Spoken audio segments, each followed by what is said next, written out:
Hello and welcome to another Magic the Gathering draft video. I'm Al, this is How to Draft MTG. We're hopping into a Crimson draft, Innistrad Crimson draft, Premier draft. Took me a while to figure out what the heck I was saying there. Welcome, I'm going to explain my thought process through each pick and play of this draft, and we'll see where we get to. As usual, we start by looking at our rare. We open a mythic here. This is Cemetery Desecrator, 4 black, 4/4 menace. When it enters the battlefield or dies, you exile another card from a graveyard. When you do, you get to shrink an opponent's creature for the mana value of that card. So, as a 6-drop, there's going to be stuff to exile when this comes down. So it's going to more than likely be able to kill something of your opponents, maybe not always the exact creature you want to.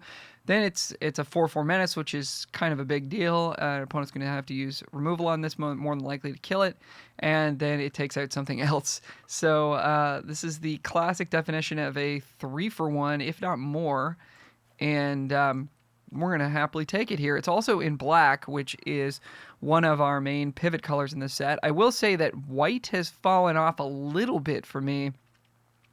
I'd much rather be in red or black than I think white. But I mean, if you're in white, then that opens up blue as like a reasonable avenue.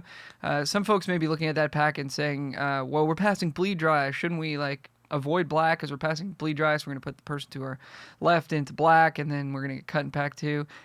I don't really think about what I'm passing. And the reason for that is you never know what the person to your left is valuing. I mean, they're probably taking bleed dry out of that pack, but if they opened like Hullbreaker Horror or something, they might take the egg next, and so you just never really know. And sometimes, people value cards differently, oftentimes actually, so you don't necessarily know what they're going to take. Second pick here, we probably just slam a Hero's Downfall to go with our Desecrator. This is a strong pack, though. If I'll take Visionary's great. Bramblewyrm's good if you're into drafting green. I'm not really that into drafting green, but the worm is a reason to do that. But pretty easy decision for us here. I think if the downfall wasn't here, we'd have a tricky decision, and I think we would just take Visionary to try to get into red, which in my opinion is the deepest and strongest color in the set. But since we have a very good black rare, we're going to follow it up with a good black removal spell. I think I'd rather this be bleed dry, to be honest, but just because the exile is so key on that card. But I mean, it's still a great card.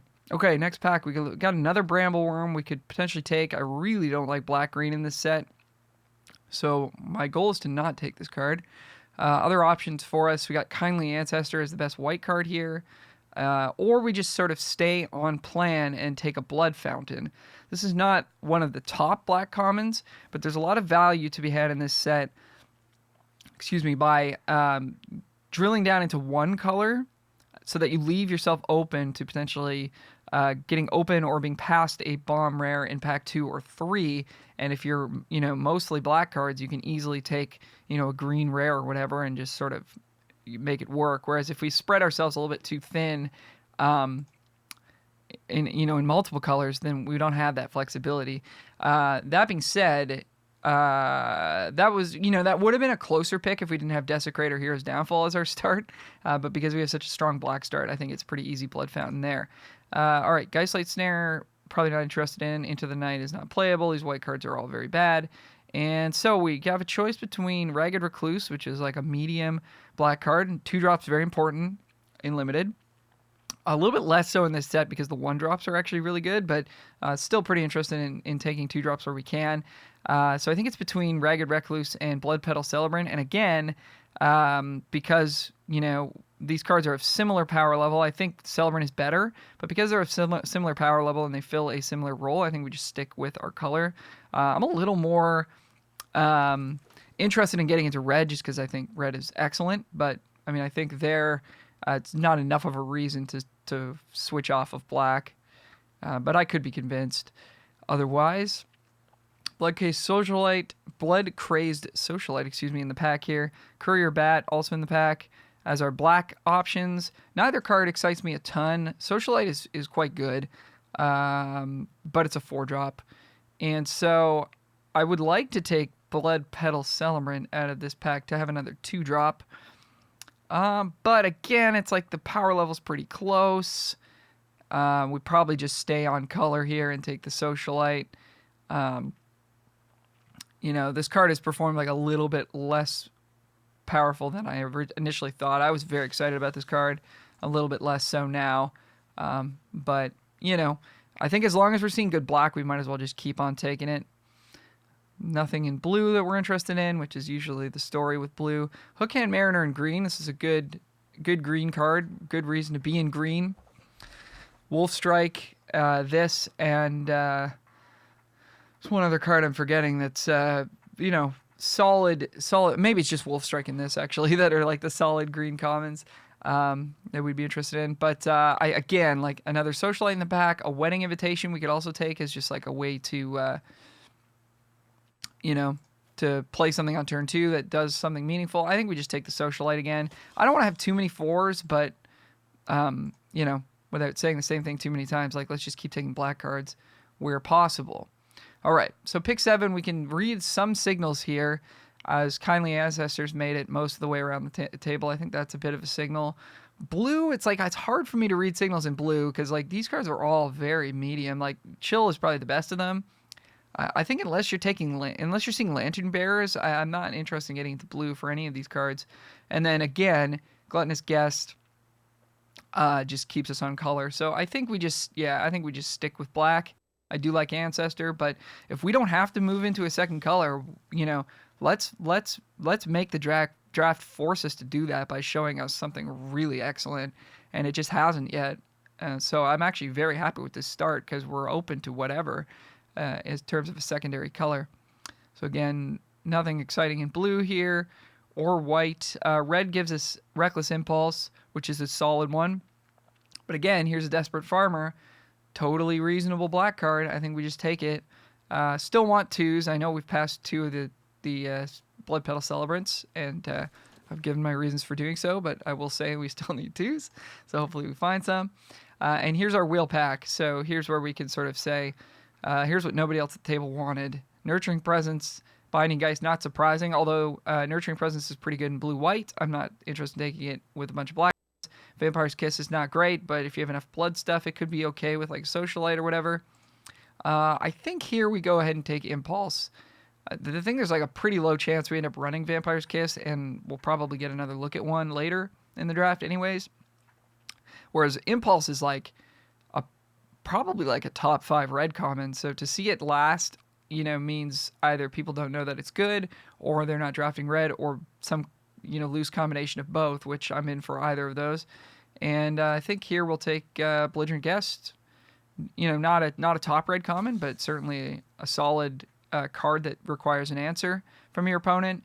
And then take an Undying Malice here over essentially nothing. I think Massive Might is good, but not a reason to move into green at this point, I don't think. I think Undying Malice is actually decent in this format. If you can end up with enough creatures that like have ETB effects or effects when they die, like imagine using this on Cemetery Desecrator, that'd be kind of gross. Here we will take Vampire's Kiss. I think we'll put it in the sideboard for now, but it could end up making our deck if we needed it to. And some junk at the end of the pack here, and a last pick Wedding Invitation. I have a hard time imagining a scenario where it was correct for the last couple of players to pass this. This card is actually pretty good. Like, comes down on 2, draws you a card, and then it guarantees damage to your opponent and sometimes gains you life. Like, imagine this said 2 mana, deal 2, gain 2, draw a card. Like, people would be all over that. That'd be like first picked, probably incorrectly so, but like, this card is good. Okay, Headless Rider. So 3 mana, 3/1, dies into a 2/2, and then it also triggers off of other zombies, of which we don't really have any. We've got Desecrator, but I mean, even just on base rate here, that's pretty darn good. I think if there was like a Bleed Dry in this pack, we would be taking that. I guess there is a Parasitic Grasp. We have no removal as of yet. Boy, that's close. Zombies. I think we are going to take the Grasp, actually. We have 1 zombie, and it's a 6-drop. That's close. Feel free to yell at the screen if you think that was silly of me, but removal is just so hard to come by. Parasitic Grasp, not my favorite. Would much rather have a Bleed Dry. But I think the route we're going down here is going to be you know, fairly vampire centric as opposed to zombie centric, especially if we end up in red black. So we've got a Bloodsworn Squire here, and I don't love this card. It can kind of get out of hand, but it dies to a lot of stuff. It dies to Bleed Dry, it dies to Abrade. It's kind of clunky and slow. And our deck, we already have 2 4-drops that we like, so I would like to pick up more 2s and 1s. So we either take a Blood Fountain here to stay on black, or we take a Celebrant to actually get a 2 that we could play. Or we take a Flame Breather. But I've liked the blood synergies enough that I think we just take the Celebrant there. Could 100% see taking second Blood Fountain, but it's not a card you want 3 of ever, I don't think. So like getting the second one that early is a little bit, feels like maybe going a little too hard at that. But it does keep us 1 color, so take what you will from that. Bloodtide Harvester, pretty obvious choice. This is like a first pickable, almost like rare power level card, and it certainly works with the concept that we might end up in red. If we were going to try to stay open, quote unquote, and stay black, we would have to take Rottide Gargantua, which is not a card I've liked very much. But you can rock it, It's just like you got to make sure you got stuff to sacrifice to it that's not really, harming us when we do so. So, and at the moment we do not have that. If we had like a bunch of Doom Dissenters, we'd be interested in that card. But then we're playing Doom Dissenter, and that means our deck's a little bit worse off. So, that's sort of my general stance on exploit and all that kind of stuff. Falcongrass Celebrants versus Runebound Wolf. Both cards are fine. We don't have any Wolf synergy yet for this. I like the Celebrants as a big body that gives blood and has a lot of synergy. This thing is going to be a 2-mana 2/2, I think, more often than not in this deck, which is a card that we are somewhat interested in, as we only have 3 actual creatures to play on 2 mana, but I'm hoping we can do a little bit better than that. Like even this Ridge Wolf, we would probably rather play, or like equally want to play. It's going to be about as good.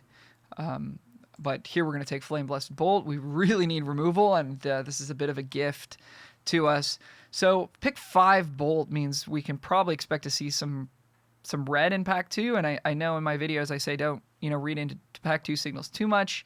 It's not really changing what we're picking here, but I mean we could probably expect to see red in pack 2. We already have a good core of red cards. I'm probably not going to see much black this pack because we saw a fair bit of it in pack 1, so that's kind of the way it goes.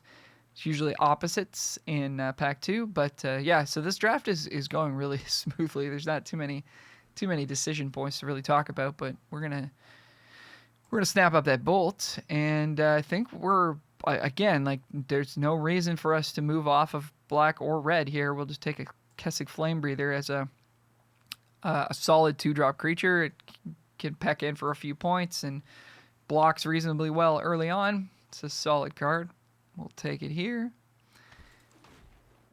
And now we have maybe some decisions to make. So Traveling Minister's real good. I just don't... At this point, if we take this, we're dropping all our red cards or all our black cards to potentially play white. That doesn't seem realistic, so I don't think we do that. Demonic Bargain's not playable, but we could take it for the gem equity, or we just take Courier Bat, which is probably the move, or Blood Servitor if we want to get some blood going. We've got Desperate Farmer, Gluttonous Guest to turn on the Bat. We've got Grasp as well. We've got Ragged Recluse. So Bat could make the cut. I like it.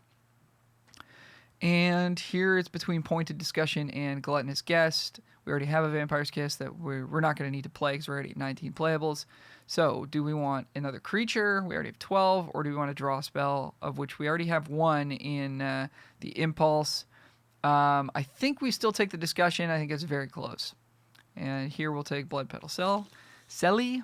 Because Pointed Discussion is just very good. I totally missed on this card early in the format. Draw 2. This is essentially draw 3, discard 1 for 4 mana, which is a very good card. Plus, there's blood synergies as well. So Runebound Wolf came back around. I think we'll take the second Flame Breather here. Having multiples of these is kind of gross. And it survives the Vampire's Vengeance, which is a card we'll be interested in if we open it. So we have a lot of vampires, and yeah. I think it makes sense to take it there.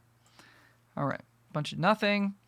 So something that I've been sort of talking to in some of the coaching sessions I've been doing is just like blue to me, and I know some people have been having success, but like if you look at the blue cards you see towards the ends of packs, even like halfway through packs, they're just not cards that you're interested in running. So like I don't know what it would take to get in to really want to get into blue. You'd have to be drafting something like this.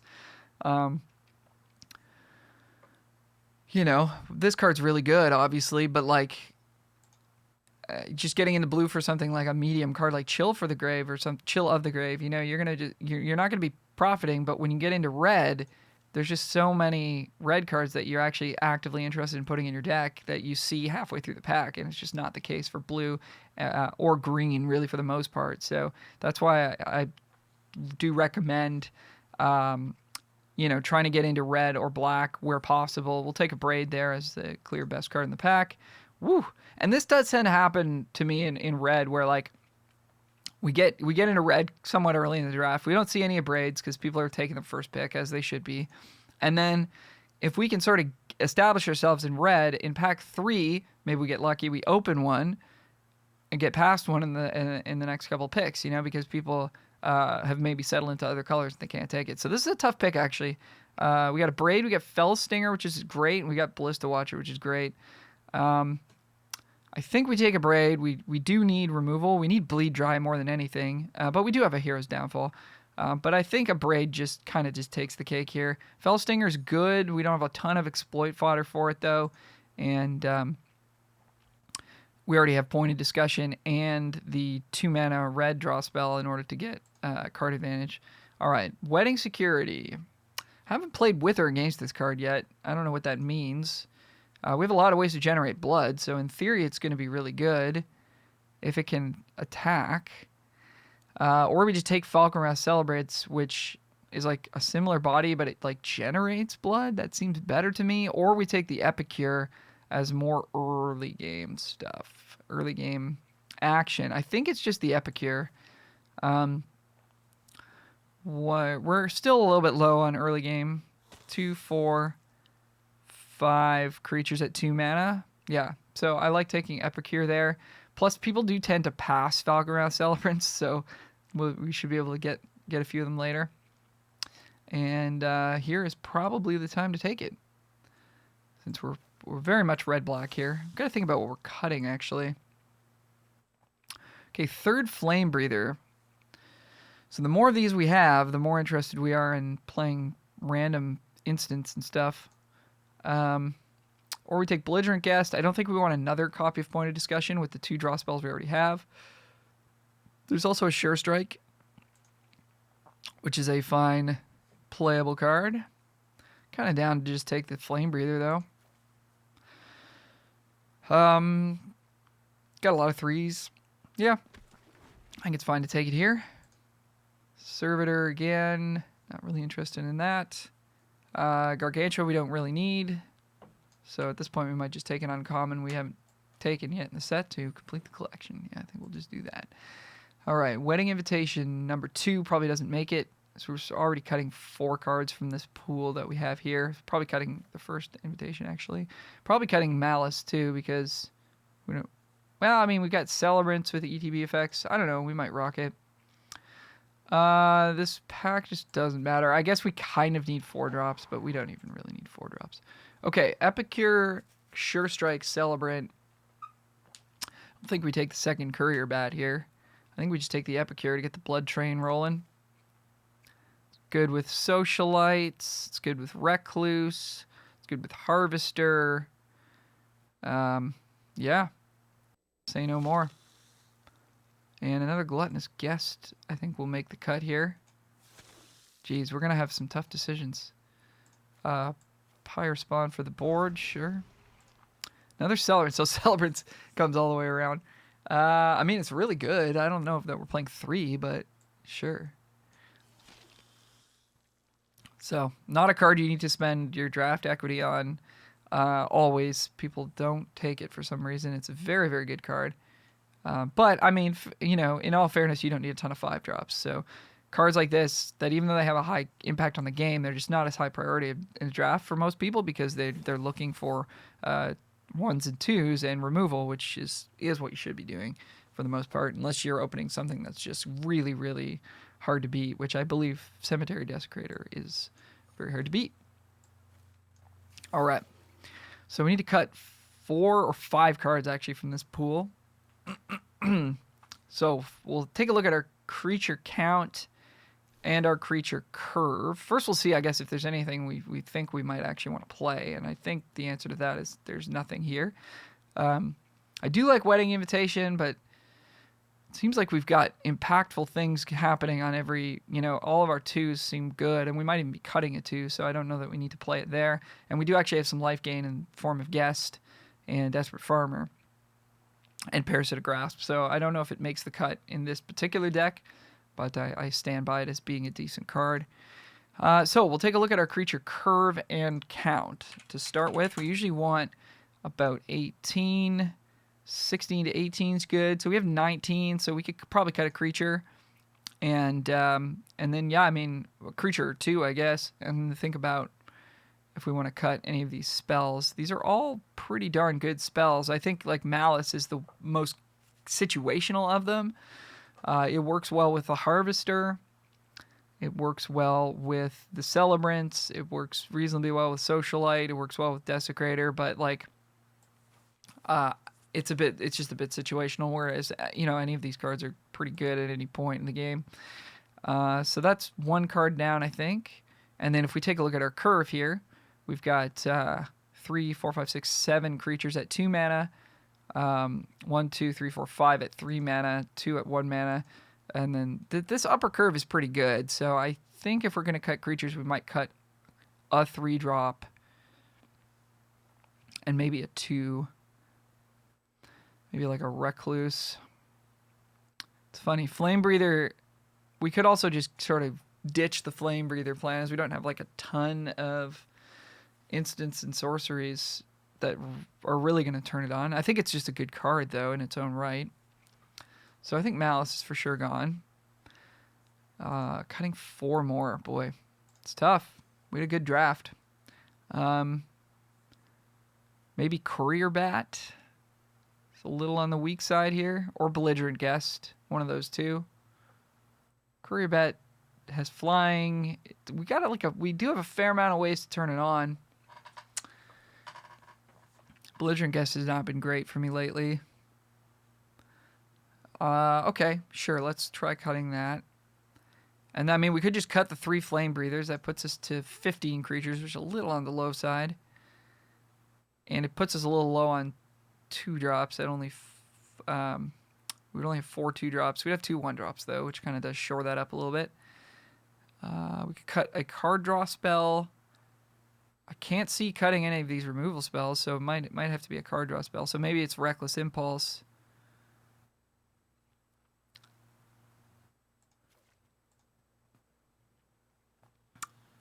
And yeah, Recluse. Could be Recluse and like 1 Flame Breather.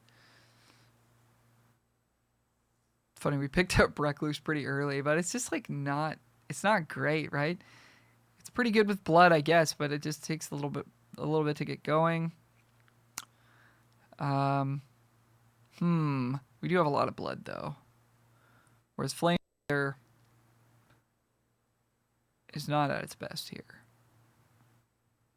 I think we cut 2 Flame Breathers. And that might be the deck. Yeah, and then we'll check our mana balance here. Seems good. Okay, well, let me know in the comments if you have any questions and if you, think we should have built the deck differently. If you do like what we're doing here, a click of the thumbs up is always appreciated. Or the thumbs down, it's all good. If you want to do that too. And clicking subscribe helps in a huge amount as well for the channel. So we appreciate it. See you soon. Going first, awkward hand. I like going first. I don't like mulliganing when we go first because just really makes it difficult to catch up on cards. So we need to find We need to find a swamp at some point, which is, yeah, it's pretty awkward. Desecrator, we could blood away if our Celebrant dies. This hand gets so much better, actually, if we have an Epicure instead of Celebrant, so that's probably one of the reasons why Epicure is actually pretty good in the format, because then we actually get the blood. We get to just pitch this thing that we probably can't cast and go from there. And we can always get this back later, but I think we do keep this. It's awkward for sure, but the problem with mulliganing is like sometimes you get a worse hand, and at least we have something to do early. This can die, maybe trade in combat, give us a blood, get us back into it, but it's gonna be a tough game. If our opponent's got a good draw, it's gonna be a tough game for us.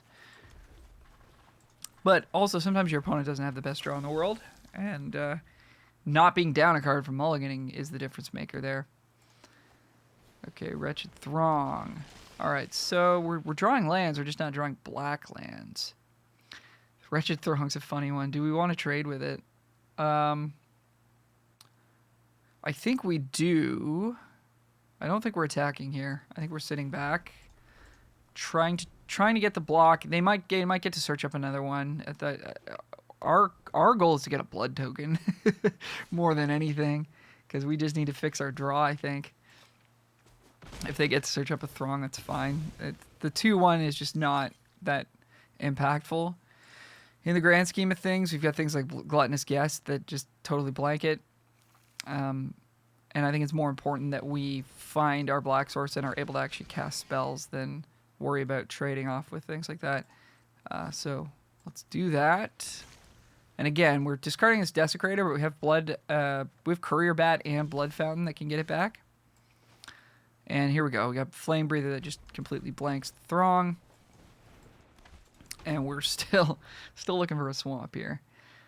A little bit awkward, but I like the decision to blood. Okay, that card's really hard to beat. That's unfortunate. All right. Well, that's helpful. Okay, so this is gonna be a 4/3 next turn. We could threaten to block, I guess, with Flame Breather and then flip Desperate Farmer into a lifelink creature. Or we Gluttonous Guest and like pitch a land and just try to find a Braid or whatever. A Braid would be good. Actually, if we find Flame Blessed Bolt too, that'd be pretty nice. So that's probably the move. Because we don't need this mountain at all. It would be nice to get the life gain trigger of this or whatever, but like...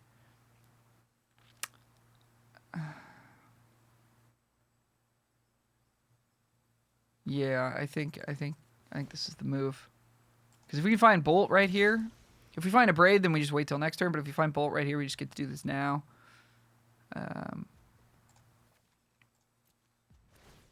Okay, didn't find Bolt, but found Swamp. That's nice.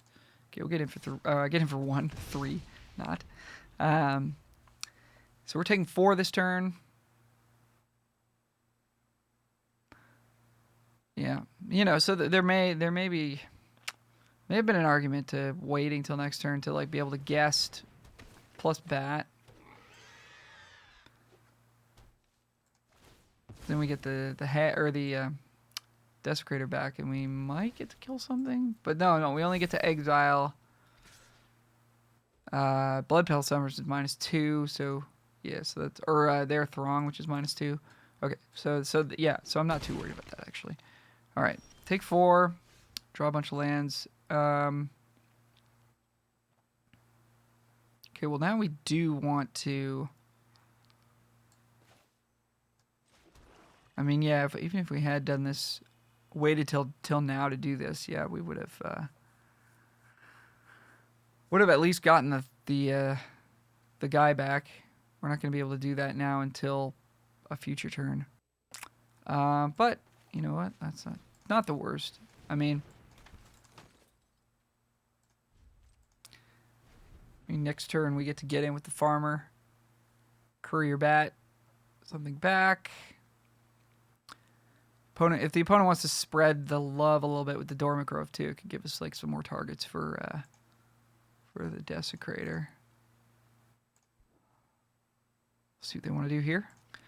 Okay, Apprentice Sharpshooter for our opponents. They're going to put their 1/1 counter on Rural Recruit. So that comes in as a 3/3 then? Is that what's happening? Yeah, they don't want to attack with the... Definitely don't want to attack with the pig there. Okay, so... Awkwardly, I mean, we do have a double block here. They could have a Braid, and that would blow that out. I think we just block with Gluttonous Guest. And leave it at that. Like, because we could flip this, but then we attack back. They just trade the 3/1 for it, which is probably what they're going to do anyways. So, yeah, I think it's better to do this. And we want to gain life next turn so that Courier Bat's online. It's going to be a tough game to win, though. Dormant Grove is really, really good. Blood Petal Selly.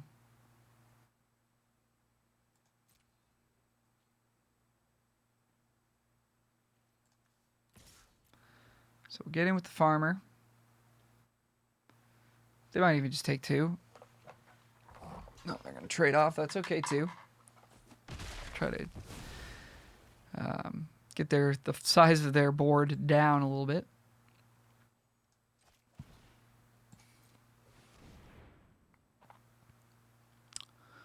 And we'll get that Desecrator back. Let's see what we can't get going there. We could exile our own farmer, so that would be a -3. So it's probably not going to...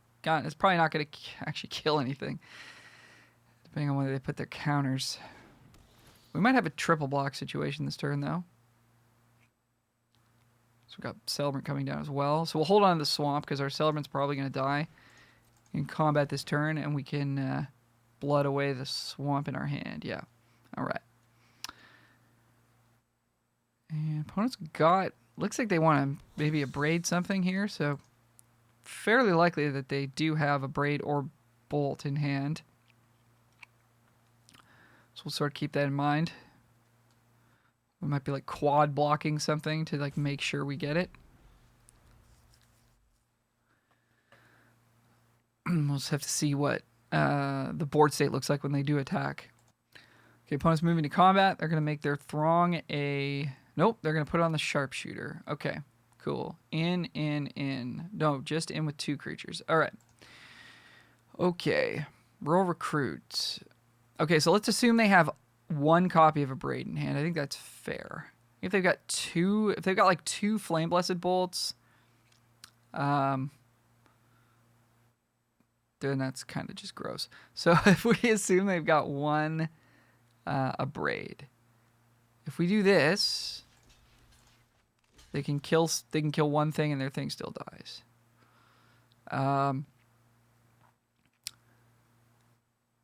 If they kill and bounce, if they have a bounce spell as well, so let's say they kill Bat, bounce Celebrant. If we were to quad block the Throng, they would still not, their creature would still not die, but they would have to spend 2 cards to make that happen. They have to spend 2 cards to make that happen here anyways. And yeah, so I don't think it matters. So we'll quad block here. If they've got 2 removal spells, then, you know, so be it. Sometimes you just lose. Okay, I wasn't thinking about that card, was I? Nope, I was not. Okay, so we should have blocked the Throng. Yeah. Witch's Web. Huh. It's funny the game has a way of just getting you, eh? Alright. Let's pitch this. And we have nothing, no way to kill anything, right? Alright, so we should have blocked the other creature. So we can give something -3.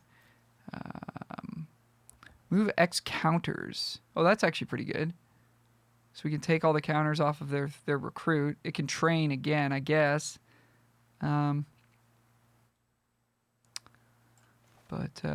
Yeah, seems good.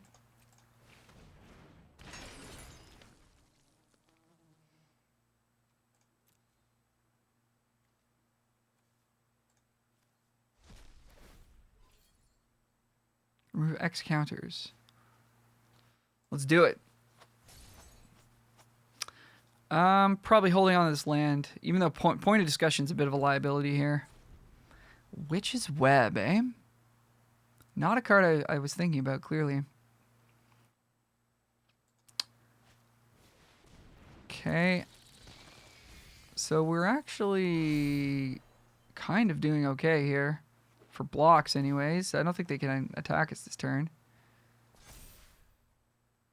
I think we do just trade. If we trade, we can remove more counters from the Millipede or kill the Recruit. Or we take 4.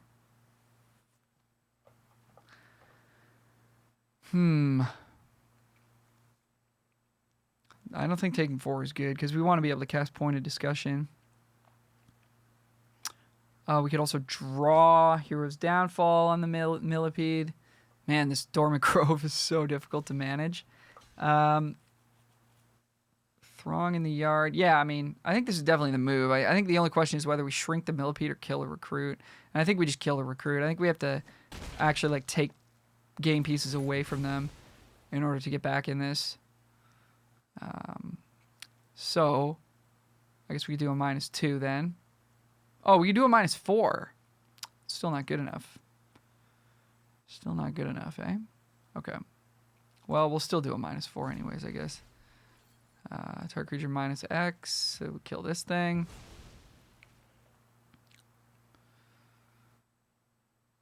They can find another Throng. Let's see if they have another Throng. No. Okay. So we got Celebrants. That's a doesn't double block because of Grove, of course. Oh boy. So well, actually, okay. So they can make this 6. Then they get access to this. I think it's still. I think we still do this, but I'll see how they want to. I don't think Point of Discussion gets us anything that can kill this thing. I was thinking about Hero's Downfall, but we need to find a swamp and Hero's Downfall. Fairly unlikely. I think we pass. So, I mean, I think that maybe the big decision point in this game for us was using the blood token early on. Oh God, and not having access to this a turn earlier. That might have mattered. It's hard to say. Feels like it mattered, but I'm not sure. Okay, so that comes in as another Millipede. Okay. And they can put counters on things. So they don't put the counter on the Millipede. I think we want to double block. If they do, they're going to have a 3/6. And everything has vigilance, and we probably have to jump. Okay, they're going to put it on the Sharpshooter, so we don't have to worry about that yet. Oh, no, they still do, because that's also 6. Okay, sweet. Nice. Okay, so they got a 4/7, a 5/5. All right, so this game's probably in concede territory here. Let's see what's on top. Land. Can we not die at least? We could block here, block here. I guess we'll try that. See what we draw. But yeah, pretty hard to get out of this one. Unfortunately. Blood Fountain and Celebrants. Okay, on to the next. So yeah, I mean, you can let me know in the comments if you saw, another line that might have won that game. I just don't really know how we beat Dormant Grove in the long run. Either way, like even if we had been able to maybe kill like the Wretched Throng a turn earlier or whatever, I feel like we still just lose to Dormant Grove. It's a very good card. We'll see you for the next game. Okay, we're back with a much better opening hand than we saw in round 1. Opponent goes first, and we've got our choice of 1-drops here. Can be really nice to play Bolt on your turn 1 or whatever, like you pass the turn to them. But, I mean, since we actually have stuff to do, I think we'll just play the Epicure instead. But it can be a cute little, well, not more than cute, it can be a significant mana advantage for them to play a 2-drop here and us to just bolt it on our turn. But sometimes your opponent doesn't have a 2, so you can't count on that. If you have other things to do, I think you go for those other things. Let's get in for 1 and play Flame Breather. I think same thing applies here. We don't know if they're going to play a 3 and what it will be, and if it even dies to a Braid or Flame Blessed Bolt, so I think we just sort of keep playing creatures. They could have a Braid of their own. They could have like Adamant Will or something if their game is pausing like that. But yeah, we'll just throw out a Flame Breather here. Should get a few points of damage off of it this game, given our hand spell situation here. Okay, Flame Breather resolves. Back to our opponent. Hit their 3rd land drop. Hopefully we'll hit our 3rd land drop. Okay, no draw for that. Okay, so here we can obviously Parasitic Grasp this if we want. We could Bolt it, which is slightly more quote-unquote mana efficient, but we may want to use that Bolt on a future turn. And so I don't think we cast it here. I mean, we could go Bolt Blood Fountain, get a blood token for next turn. But again, like having access to these 1-mana cards means like in the future we can spend more mana. So I think it's correct to go Parasitic Grasp here. Also, like, this costs 3 to target a non-human, so, you know, yeah, we are going to kind of look dumb if they play, I guess, like, the 3/3, the Rallier, but, I mean, we also have a Braid.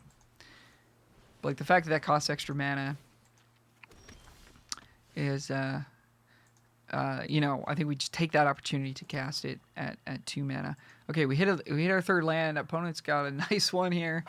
Stensia Uprising is a good card.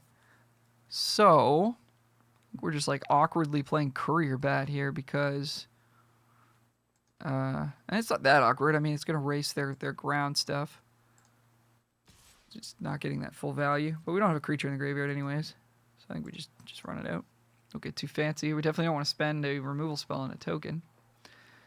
So opponent's probably taking 1 here. And like our other option would maybe be like blood away the bat and play Blood Fountain and like have a removal spell up, but I don't think we actually wanted to discard any of these cards. Opponent playing kind of slow here. We'll pause real quick. Okay, opponent takes 1. And we'll play our bat. And say go. So, not an excellent start by any means for us. A bit more of a reactive start, but our opponent hasn't really put any pressure on us either, so we're doing okay for now. They're going to have a couple of 1/1s. Maybe the Courier Bat lives, and we can get in for some damage. Doesn't look like it. Yeah, okay. All right. So now they're at 9 permanents. Yeah, I think passing is fine there. Okay, so we need to hit land drops. So I guess that means we're just playing point of discussion. There's no reason to use any of these removal spells. Yeah, seems easy to me. Again, very awkward hand. Wow, okay. Do we get in for 1 here? I think we do. We're pressuring their life total a fair bit. So we're like effectively at 14 or 13 because of this thing.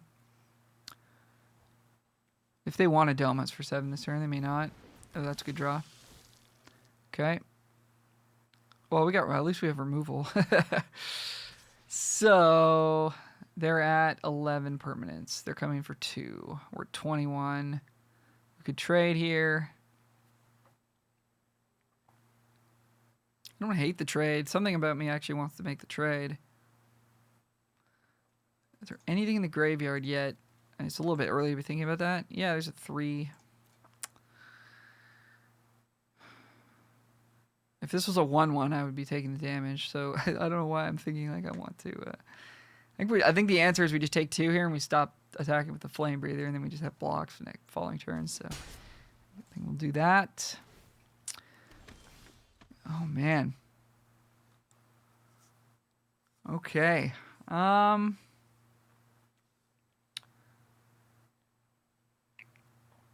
Really would like to hit some land drops here.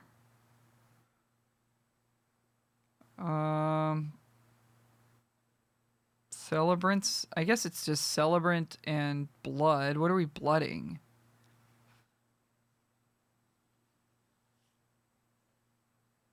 The Desecrator? Doesn't seem great. This feels like the card that can get us back in. The Bolt. The Blood Fountain. The Guest. None of these feel like cards we want to discard. The Celebrant maybe is just what we discard, even though we could cast it this turn. I guess we could abrade their Walter instead. Yeah.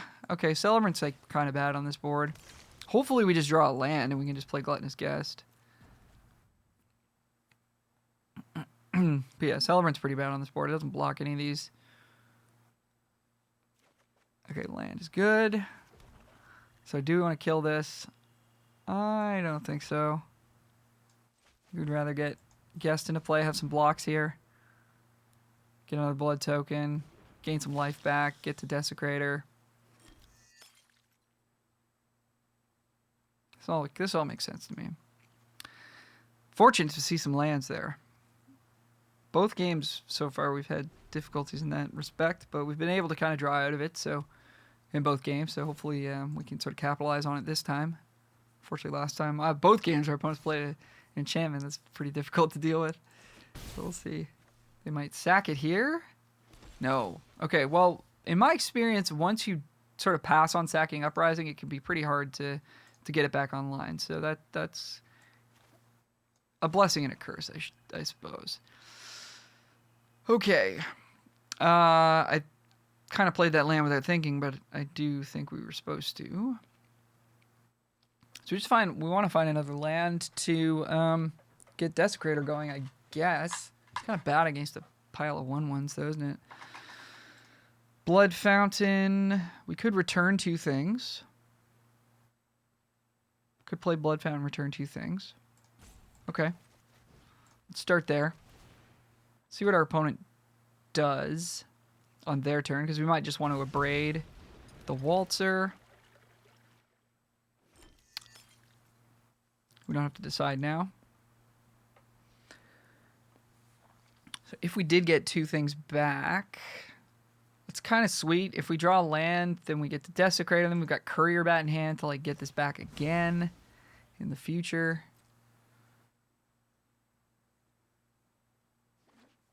I guess I could get cheeky and like fail to find with Evolving Wilds. I don't know if you could do that on Arena to like get your permanent count down. I wonder if you can do that. All right. So opponent's got a green splash. Little green splash going. Yo, that's a card. That's a card. Okay.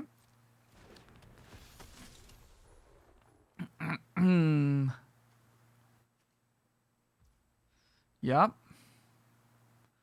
Well, I suppose we're going to kill the Waltzer then. So that's a little concerning. Flame Breather quietly just getting in there, by the way. They're at 10. It's not nothing. Okay, so hopefully we'll see a land this turn. That'd be cool. Then we can kill that flyer, and we're actually in pretty good shape at that point.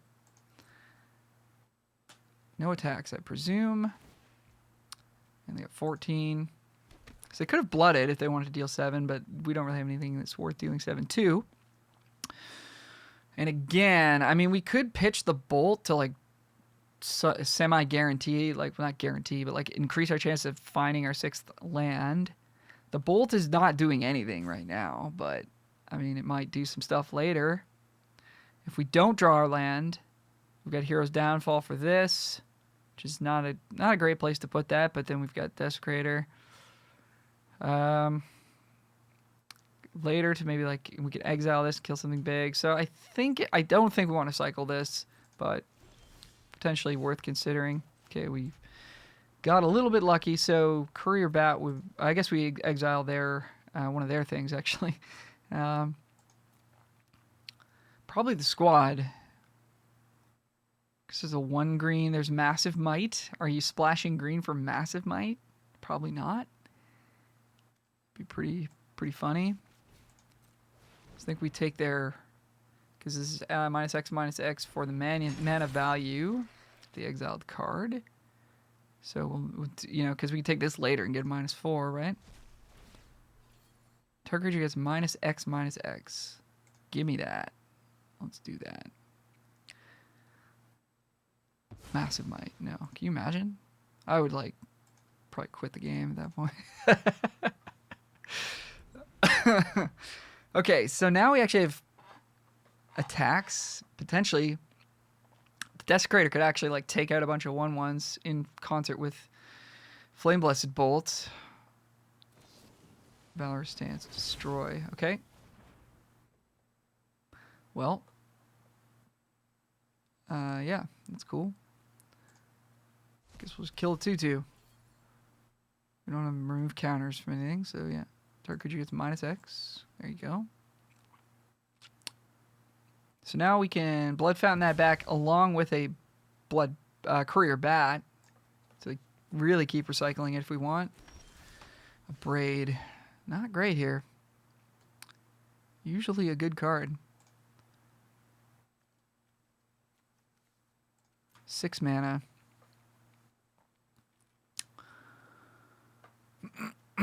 14 permanents. All right. Well, I think, yeah. I mean, they can't really... They don't have to do anything, I guess, but, like... They can't really cast anything because we can just get the... get our dude back and go from there. I don't think we have a move here, so we just pass it. End of turn, Blood Fountain back the Bat and the Desecrator. We have a Braid up if we need it. Opponent's just going to pass the turn because they don't want to run their creatures into our removal, which makes total sense to me. But I don't think that changes our game plan. We just do this. Game's being a little laggy. Imagine this was like destroy target enchantment. I'd be into that. All right. Ragged Recluse. So, I mean, it seems like we just do want to get the Desecrator into play so that we can start working our way through all these 1/1s. We don't have anything we want to discard. We probably want to wait on lands for that.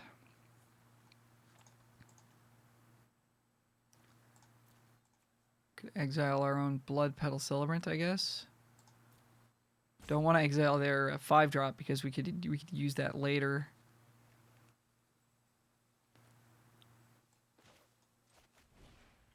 And the only other move here is like play Ragged Recluse, which does absolute 0. So yeah, I think we do this, even though it's kind of weird and awkward.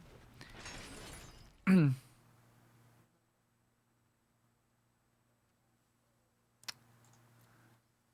right.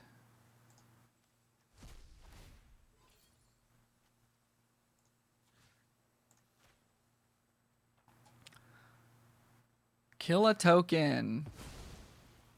Cool. Okay, they've got 14 permanents. I should have looked at that before. So they're probably not going to be able to kill. They can, I mean, like, if they sack the Stenzi Uprising, we're so happy. Destroy target creature. Okay. Now the only thing we have to exile is their Quartermaster.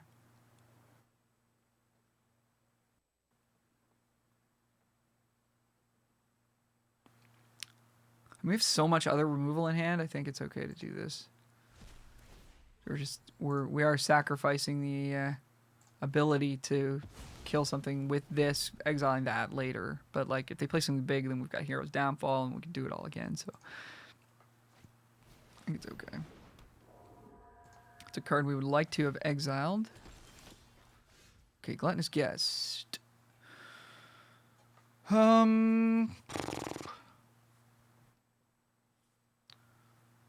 So we got a Braid for that. We've got Recluse. Plus like a Blood token plus Courier Bat would get back our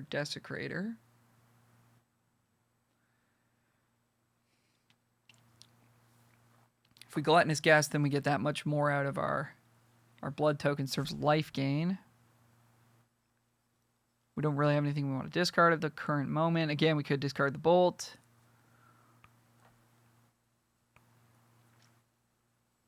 That would be a nice play, except that we have nothing to actually kill this with. Awkwardly, they can exile it themselves to make 2 1/1s.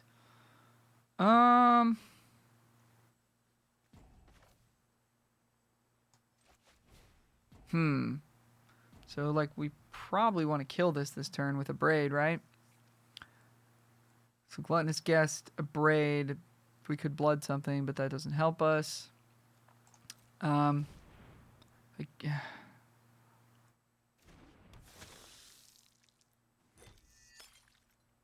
Yeah, I guess we're just abrading. We're just losing a mana is all, but I guess that's what's happening. Then like next turn we can bat, Recluse, blood if we draw land.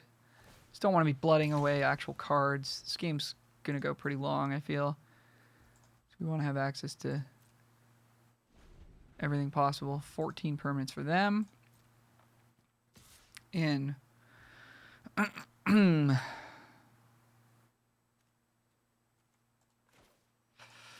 yeah, I mean, I think we protect our life total here. This is a good exchange for us. Just awkward that they get to exile and make 2 1/1s if they want. Hopefully they just play something big and they don't do that. Oh, Adamant Will. Gross. Okay. Get that out of the way. We're at 9. We're taking 5 here. That's a lot of damage.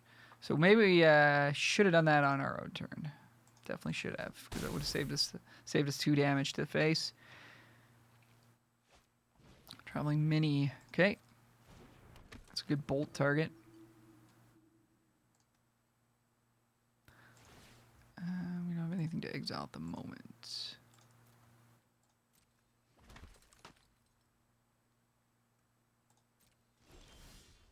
Okay, land. All right.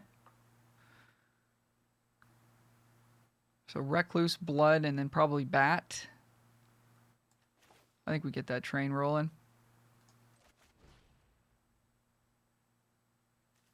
If you gain life this turn, so we have to do it before we cast the bat. Okay.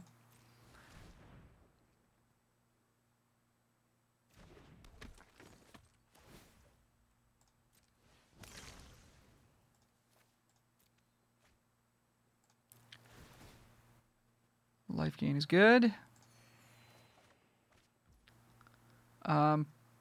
Probably just continue. Well, I guess we could get rid of the Minister right now if we wanted.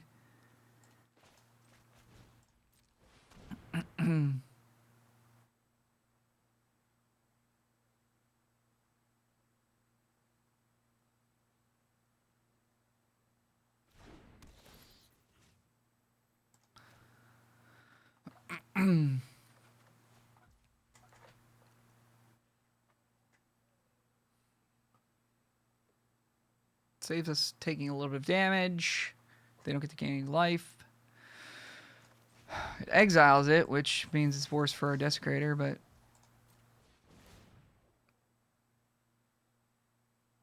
that's okay. They're also at 8, so if they want to race this bat, they're going to have trouble doing that.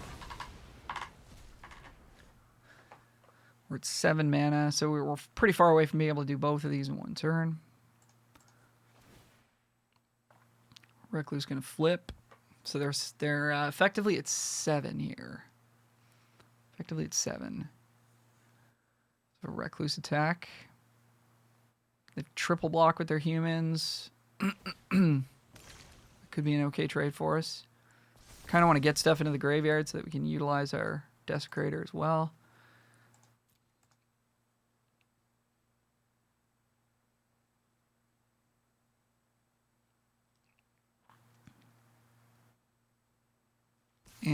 Okay.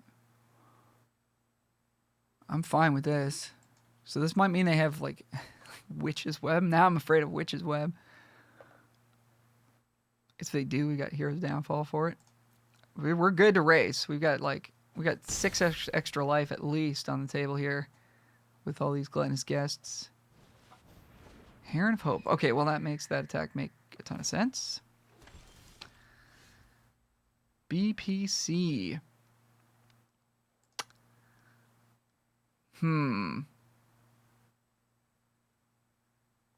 Seems to me we want a Hero's Downfall. Do we want to swing with the Odious Witch?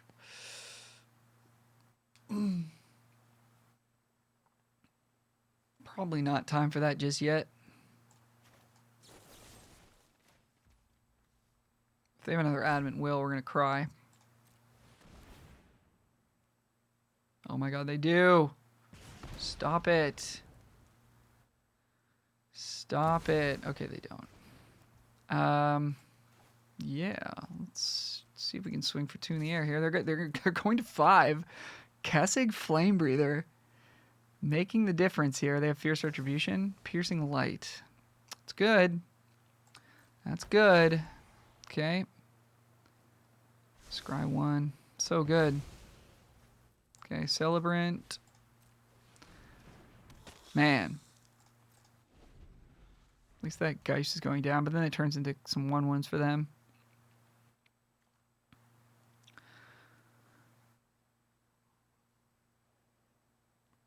They're at 7. They get 7 1/1s. We don't have Vampire's Vengeance, unfortunately.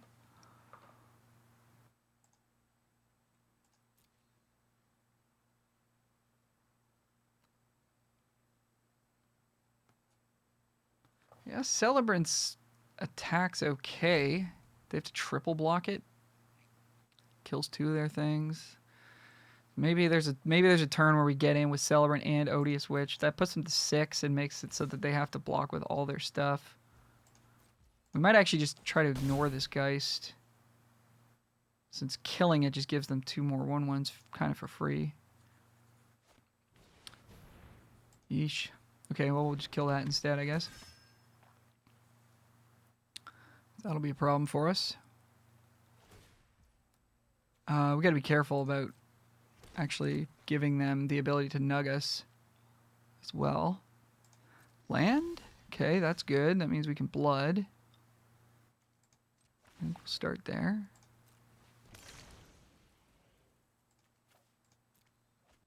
Gain a couple. So we're at 10 now. So we are dead to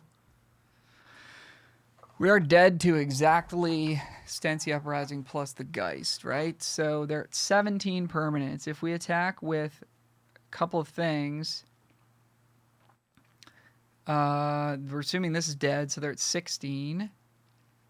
16, so they have to lose 4 creatures, and then they could kill us with this and that next turn, and they could definitely orchestrate that.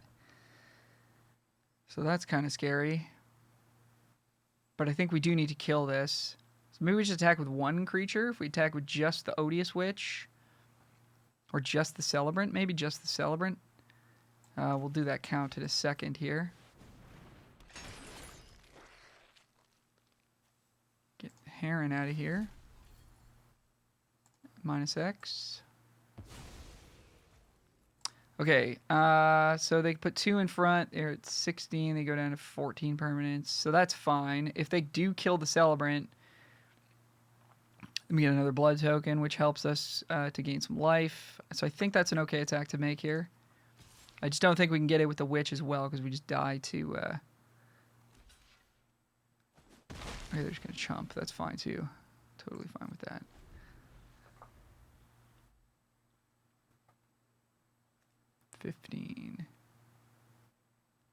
Man, if they can find a way to get to 13 somehow, this would be pretty gross.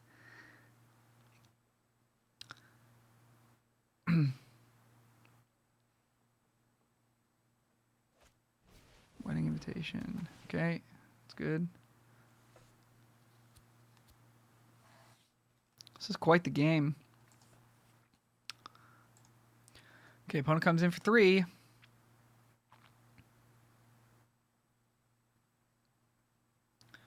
So we might have an attack back here.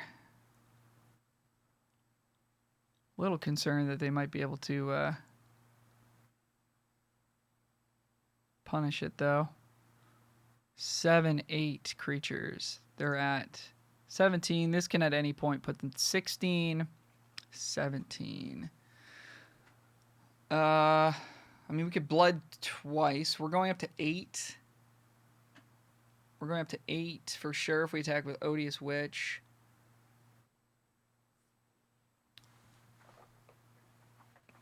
If we attack with, like, just Desecrator, does that do it? 17, 16. They just need to block with 4 things, and they could do it. We can blood twice, and we're up at 8, so that's 12. Minus 3, minus 7, so we wouldn't be dead. And this would deal us an extra damage as well.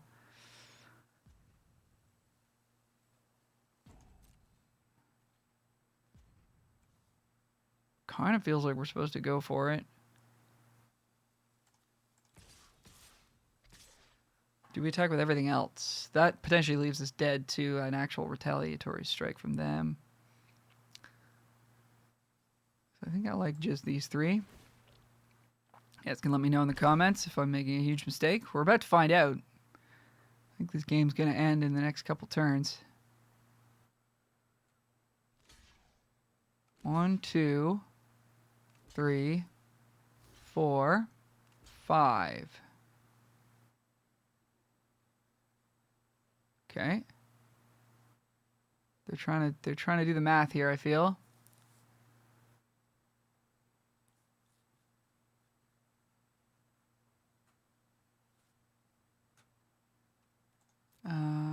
Yeah. Okay, so we're killing all these things, I think. 5 things going down. So they're going to 12. So they are setting it up.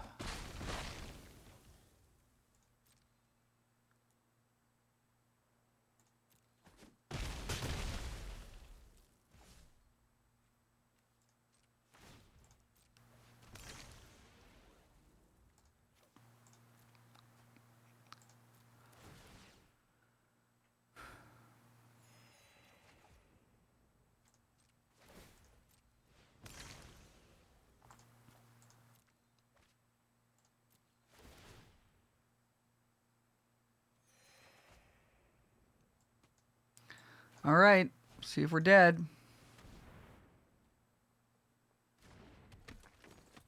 By my math, we are not dead. We're at 1. But now if they sack the Wedding Invitation, they don't get to do the thing. I guess they could play another spell too.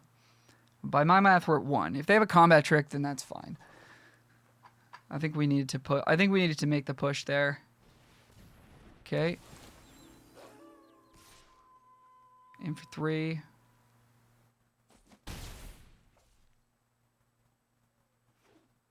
Land. Okay, they didn't make it happen. Cool. All right, Piper. That's kind of gross. So now we might just have them, right? 4. Definitely want to get in with the farmer, I think. I think we want to get in with all 4 of these creatures. Whew, man, this is tough. My brain. Let's say we get in with these guys here, right? So just to live, we're going to 10. So they have another shot at killing us if they can live through this, right?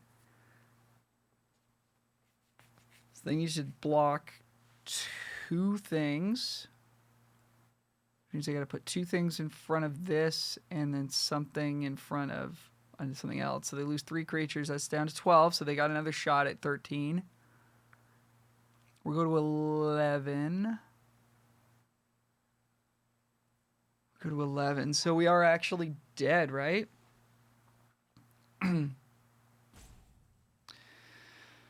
Right? So maybe we can only get in with, like, just the Desecrator. That puts them to 13. They sack Wedding Invitation. They get us that way. Man, this is tough. Okay. If we send everything, they have 5 things to block. 1, 2, 3, 4/5 and they don't die. They're at 5 though themselves. But they'd have to lose all their stuff, so that would be really good for us. Is there a way that they could block that they wouldn't be dead? Oh boy, we're running out of time. Come on, man. I think we're supposed to jam with everything here. This could be a mistake. This could be a mistake. But this, I feel like this way, they're at least forced to like... They're forced to like put a bunch of creatures in front. I think this kind of messes them up. Because they have to trade here. So they end up taking 4 down to 1. We go to 12, but they don't have, they no longer have like a way to get to 13 permanents, I don't think. So losing 5 things here. Go to 1. I don't know, 10, yeah. I think we're good. I don't know. Crazy. It's nighttime. What a game. Well, I think we're either dead here or they're dead, so at least we get to... We'll have a resolution, at the very least. Adam and Will, yep. Okay, and that's it. That's going to be game, I think. Yep, that's game. Man, that was close. 1 permanent away. Jeez. All right. GG's. I think that was our first victory with the deck, so we'll be back. And we're back after a long, grindy one. I feel like we just kind of willed our way to victory there. We go first. Hand is probably maybe the best hand we've seen. I guess the opener last game was really good. We just didn't draw lands for a while.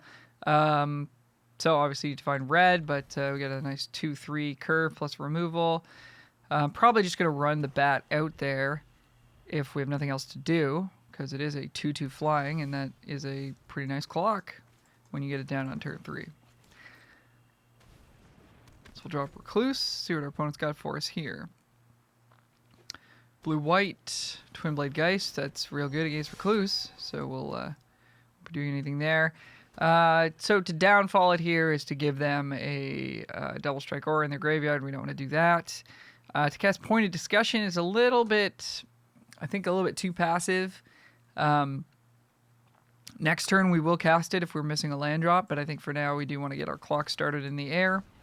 Even though we are giving up a little bit of value on the 2/2, potentially at some point in the game getting us a creature back. I don't see that happening anytime soon, so I think you just run that out there.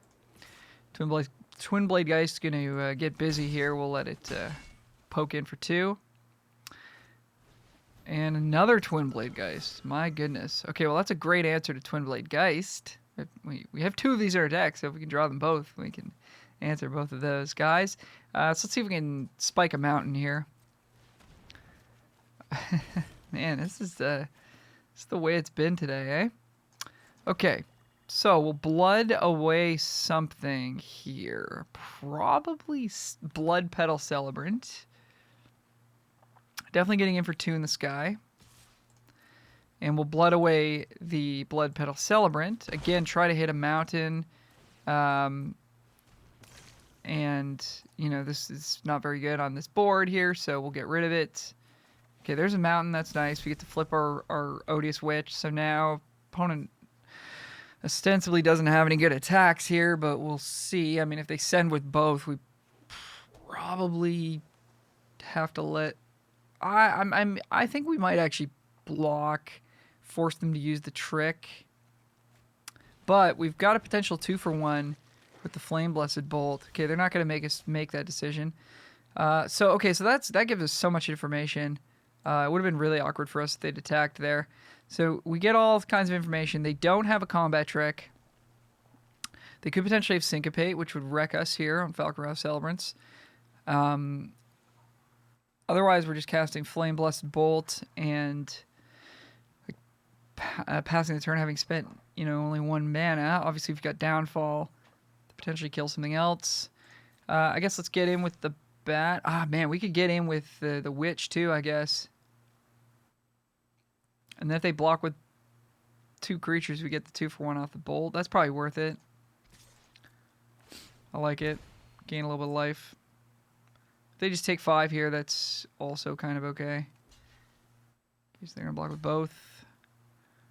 Okay, so now we're getting some value at least. We don't get to play Celebrants, but I am fairly worried about Syncopate here.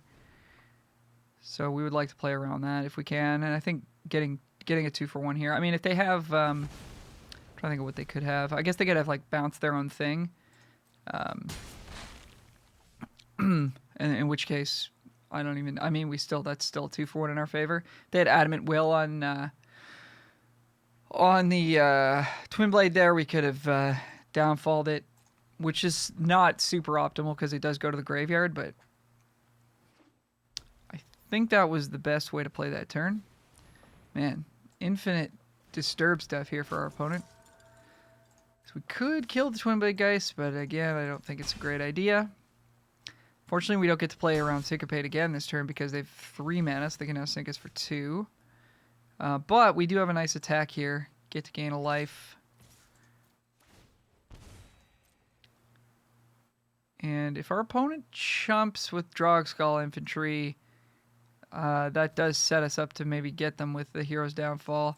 Again, it puts the Geist in their graveyard, but it's a nice little 2-for-1 action there for us. So I think we'll just pass without having played Celebrants because it does play around Syncopate again. Not saying they have that for sure, but it's certainly within the possibility that they would. They showed us they didn't have Adamant Will before, so unless they drew it here, I think we kind of get them. And given that their game paused again there, again saying Syncopate to me. Obviously, they didn't have the trick there, so we got to get them, which always feels nice. We'll see for the next game. We're back, and have a great opener here, so thank goodness for that. And we're on the play. Nice, easy keep for us. Blood Fountain into Harvester is probably the start we want. There might be something our opponent does that changes that.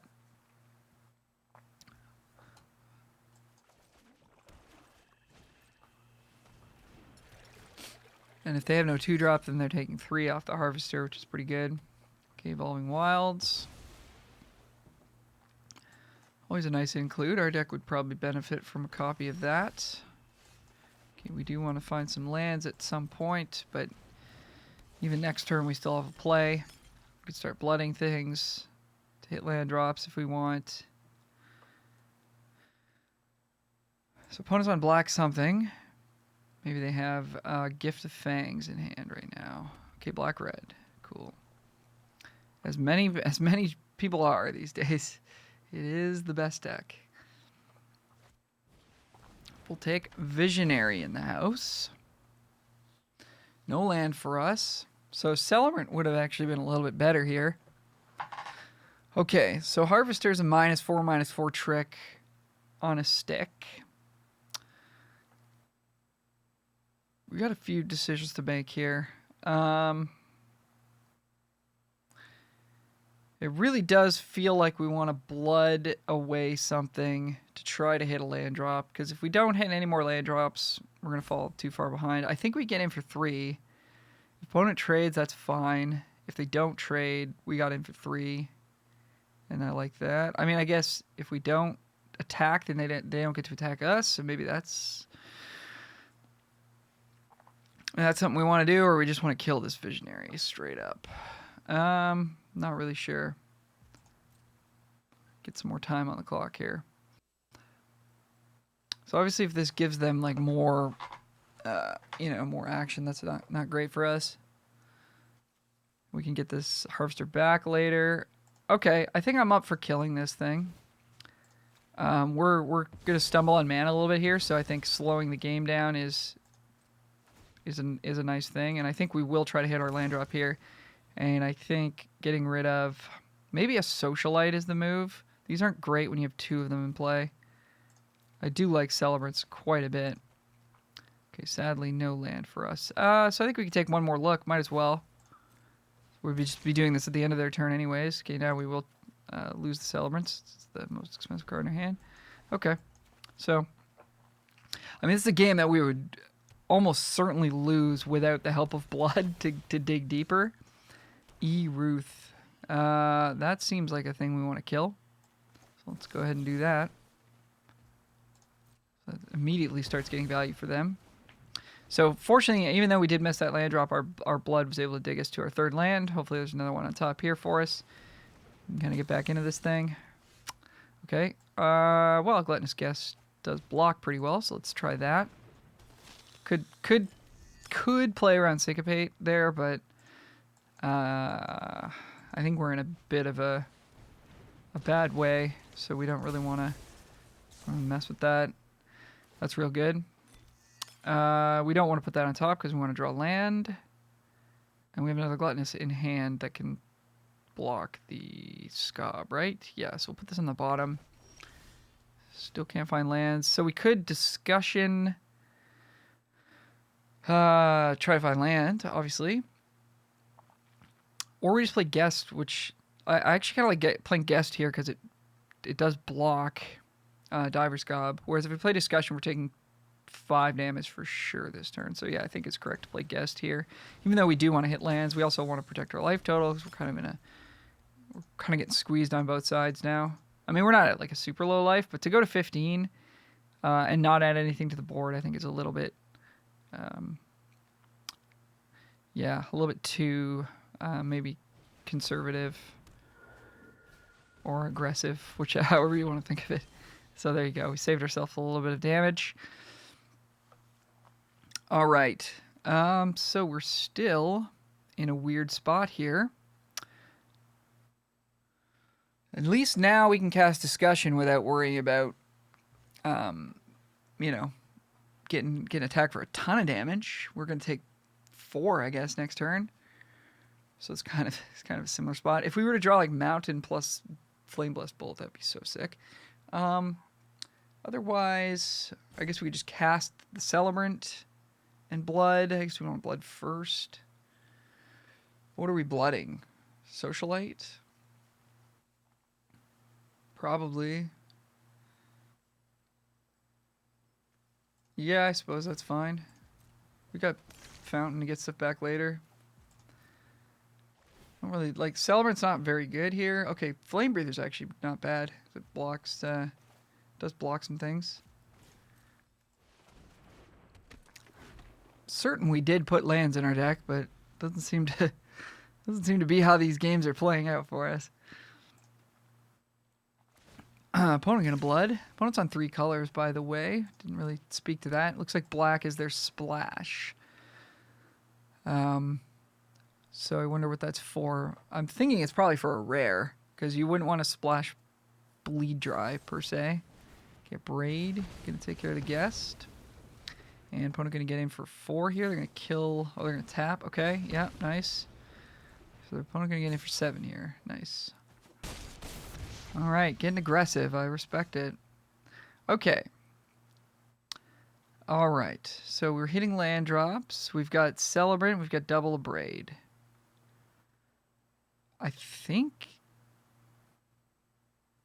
we definitely want to abrade the Binding Geist at some point.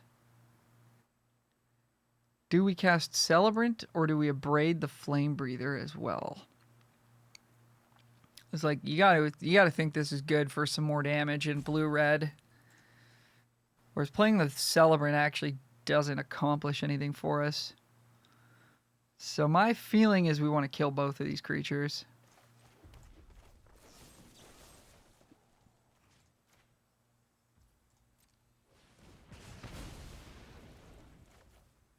And we could wait, but if they have Syncopate in hand, then we just get absolutely destroyed.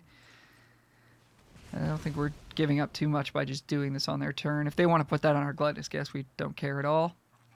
Preserve our life total. We actually have the advantage in the long game at the moment because we have access to Blood Fountain and an extra blood token here as well. Opponent plays land, passes. So it's probably time for us to cast Pointed Discussion. Since theoretically they're not going to be able to attack us next turn. Alright, Epicure in the house. Probably just Celebrant. We could Epicure and then pitch Celebrant.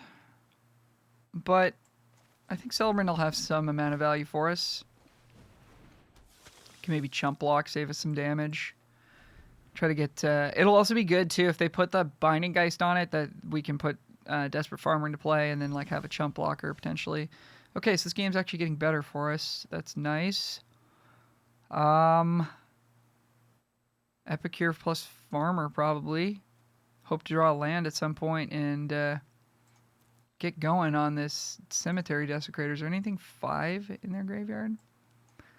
No, there is in ours. We have a Celebrant, so we could kill Diver Scob. We don't get to get our Celebrants back, but that's okay, because now we have a better creature we want to get back. Okay, cool. So, yeah, let's just play a couple things and pass. I don't think we suicide attack the Celebrant here.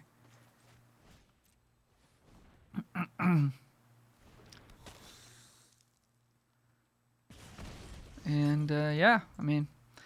kind of got to assume that one of those cards is a counterspell. Oh my god. Okay. All right. Okay. Well, we already used our downfall, didn't we? Didn't we? Start bouncing stuff. Yep. Desperate Farmer goes bye-bye. Binding Geist comes into play. They can, yeah. Oh boy, I don't think we can do it this game now, folks. That's pretty good. Okay, bounce Gluttonous Guest. Celebrant gets smaller. They get to attack for 3. I think we definitely. Oh yeah, set +7. Yeah, nice. Definitely chump. Hero's Downfall is gone. We don't have a Bleed Dry, so we have really no way to kill the horror. Do we have any Death Touch guys? We don't have a Diagraph Scavenger. Oh, man. Well, that sucks. Okay, we're definitely blocking here. Are we going to blood?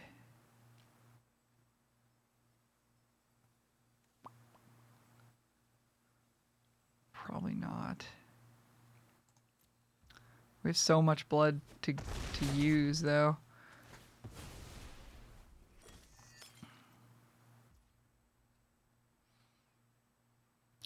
If we don't hit a land, we're chumping with Epicure. We kind of need to hit a land, I think. So I'm thinking we're playing Desecrator next turn. It's possible we should have blooded with the guest still on the battlefield, so it would have hooked us up. I think we're supposed to blood here. I think our chance of winning this game is like 1%, but I think we're supposed to blood here to make sure we hit a land drop. Okay, cool. Play Desecrator. So now we're chumping Horror and then like trying to get some extra power on the board and hope they just draw a bunch of lands.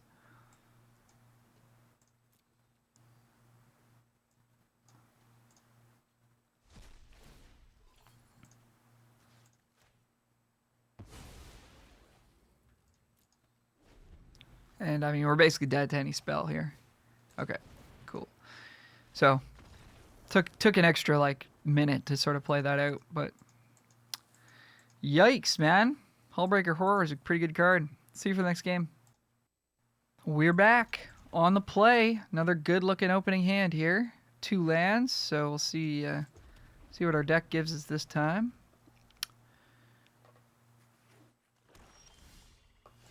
Blood Petal to start things off.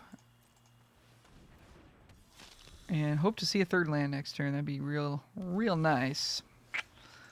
Okay, let's get it for 2. Hope to not get syncopated here. Good.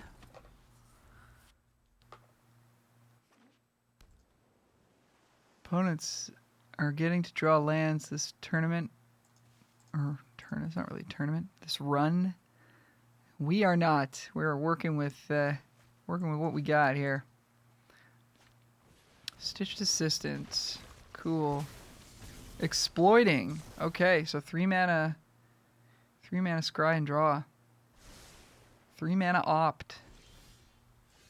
Well, that's probably still fine because we don't have lands. Let's get in there. Put the pressure on them.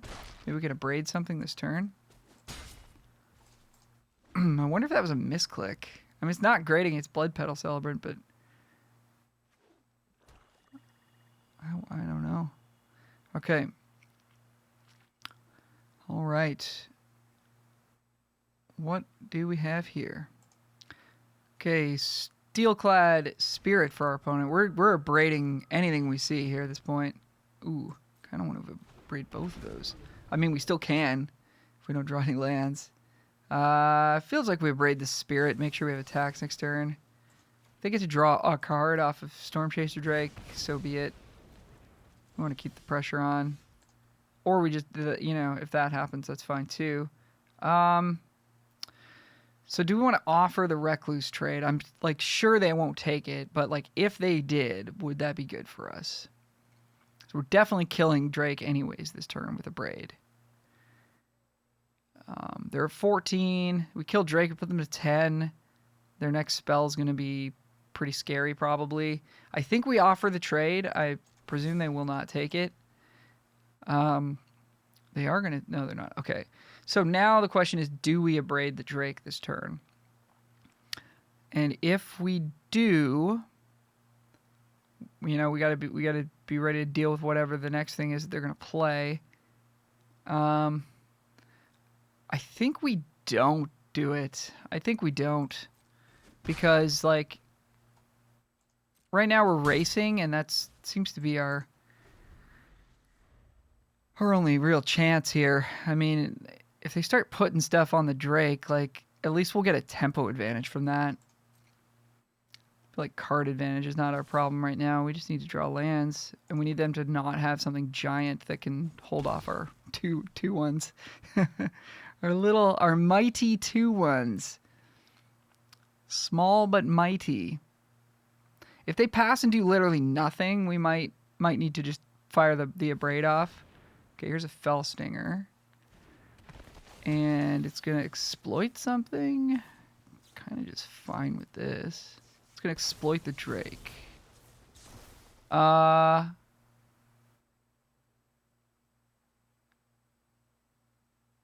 does this work? Could we have done something in response there?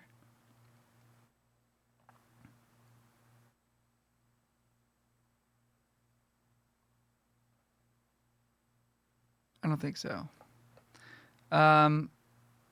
Okay, well, again, our creatures line up pretty well against that, so I think we're going to let it happen.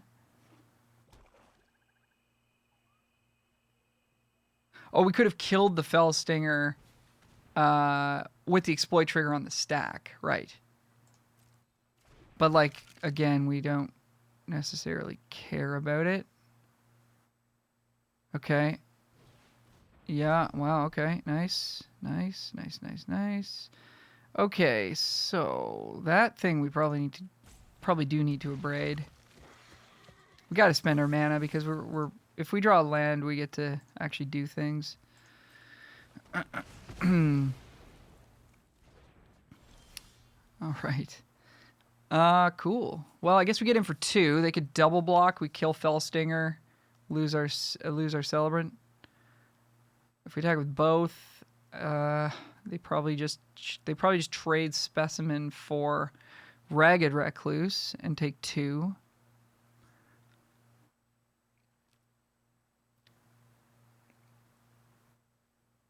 I mean, them going to 6 is not terrible for us. We have Flame Breather coming down, which can actually kind of nug them. We don't really have any ways to trigger it, though.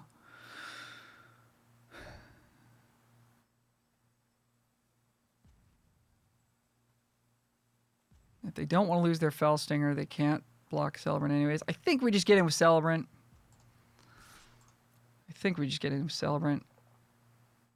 They could chump it with Specimen as well, but okay, they're just going to take 2. So I think kind of all roads led to them taking 2 there, and we didn't lose a creature, so that's kind of nice. Okay, so we are hopefully going to do this on 2 mana here. Hopefully we're going to do this on 3 or 4 mana when we finally draw some lands, but at the moment we're doing it on 2. Opponent's got 6. And they have a Diver Scob. Okay. And they're going to sacrifice their dude and put our Flame Breather on the top. Our Celebrant. Doesn't really matter. None of these are going to end up on top, and none of them can get through Diver's Gob, so I think it's okay. Okay, so if we had a land drop here, do we just go for pointed discussion right then and there? If that gives us our land drop next turn, that lets us play Socialite, which is very good in this situation because they're... Yeah, they don't have that much going on creature-wise. Or we just play Gluttonous Guest this turn, which does block. It gives them no good attacks. We get a blood. Again, I feel like we just want to play to the board. The top of our deck is just smoking hot for lands right now. Like, I think we just play to the board. If we draw another land next turn, we can like cycle a blood, play Courier Bat, get Celebrants right back or whatever, or we can just play Socialite. I think this is fine because it does block Diver's Gob. They don't really have anything going on that we can see anyways. They might have Hullbreaker Horror or whatever. I don't think we're beating that either way, no matter what we do.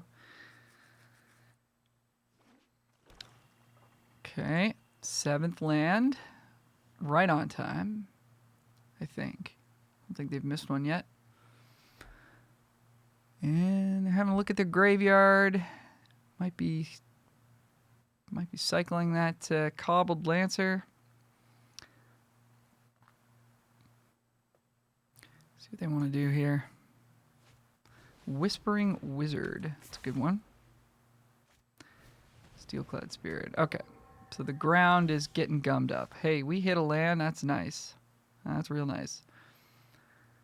So I guess we want to... Yeah, I think we do want to play a flyer here. And then just cycle... well, I guess we cycle first, right? Whatever we cycle, we just get it right back off of the bat.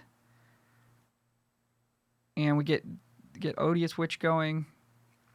If we do play the Socialite, they've got a few ways to block that over the next couple turns, but as of right now, I mean, yeah, they could make a 1/1 or whatever, but as of right now, they don't seem to have a way to do that. So I think I like the bat move. Okay, I'm clicking on the blood, I think. We're lagging here. So, okay, there we go. There we go. All right. Let's discard. Okay, we are lagging, unfortunately. Hopefully that doesn't end up costing us.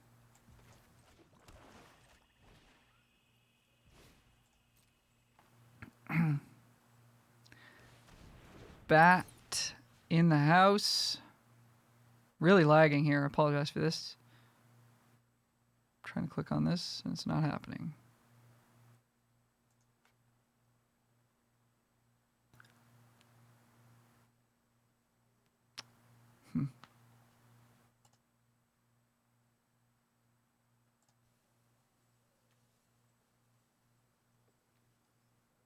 Okay, it used the timeout, but to actually lose any ground here, so that's cool. And we have no attacks past the turn. Not sure what's going on with the internet here. Looks like we're good, so it could be the MTGA servers. I don't know. All right, so we flip the Odious Witch.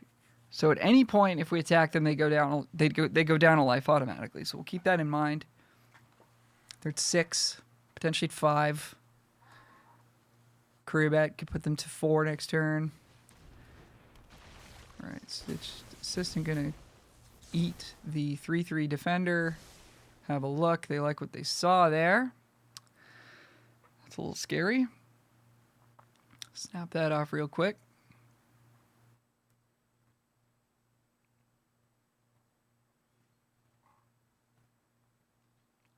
No play. So who knows what that means? Okay.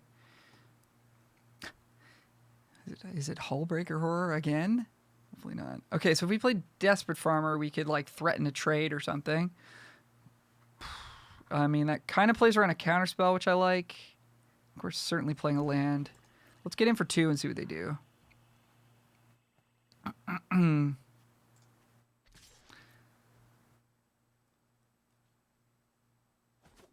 Nothing. Okay. So Celebrants doesn't play around a counterspell. I mean, Desperate Farmer, they can sink us for 3, so they'll get us with Syncopate no matter what. So I think we just go for the Celebrants here.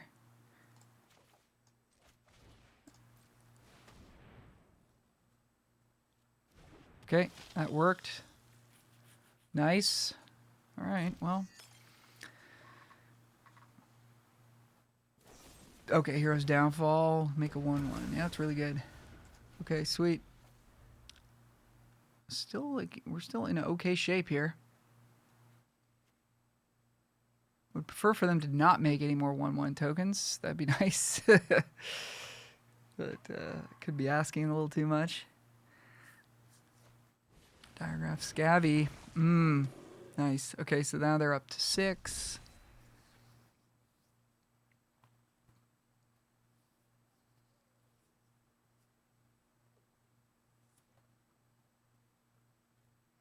One card in hand.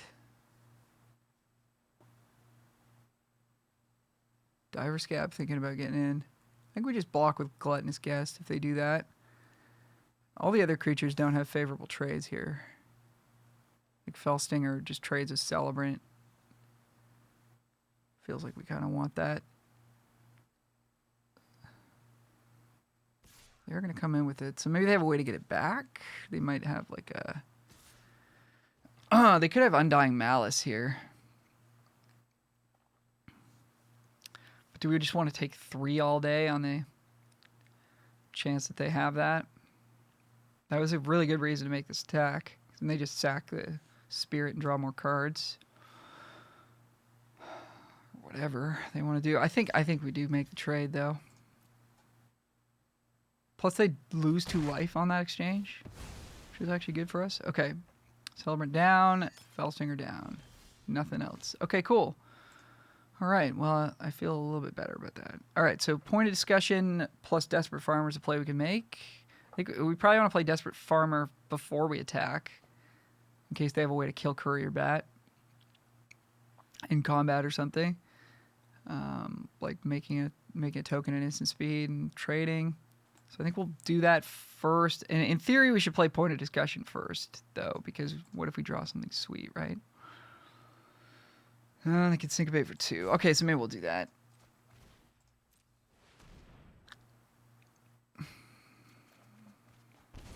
Okay. So neither of those... well, I mean, Bloodtithe Harvester is pretty darn good, actually. I can kill even the... It can even kill the Scob.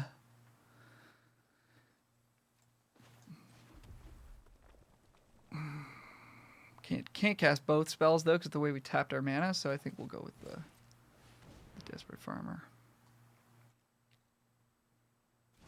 Okay, it sticks. Nice. Okay, Courier Bat's going to come in. See what's up.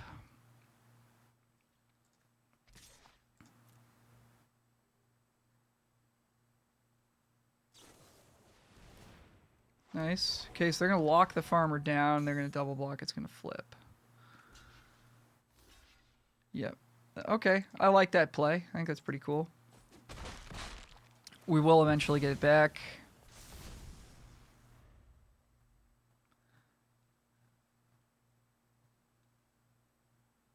Yeah, and they're not absolutely rocking us here yet, but they're about a removal spell away from things getting real ugly for us. If I'd tapped just slightly differently there, maybe we would have gone Harvester, Blood Fountain. They could have made the same play, though, and tapping the Harvester down. Although we probably would have played it post-combat. But, you know. Yeah, it's tricky. Tricky. Okay, they're coming with everything. Interested in trading with this Wizard. And then I guess just trying not to die. So let's do that. Okay, Wizard down. Nice. That's pretty good, I guess. Not really sure. Maybe that means they don't have any spells.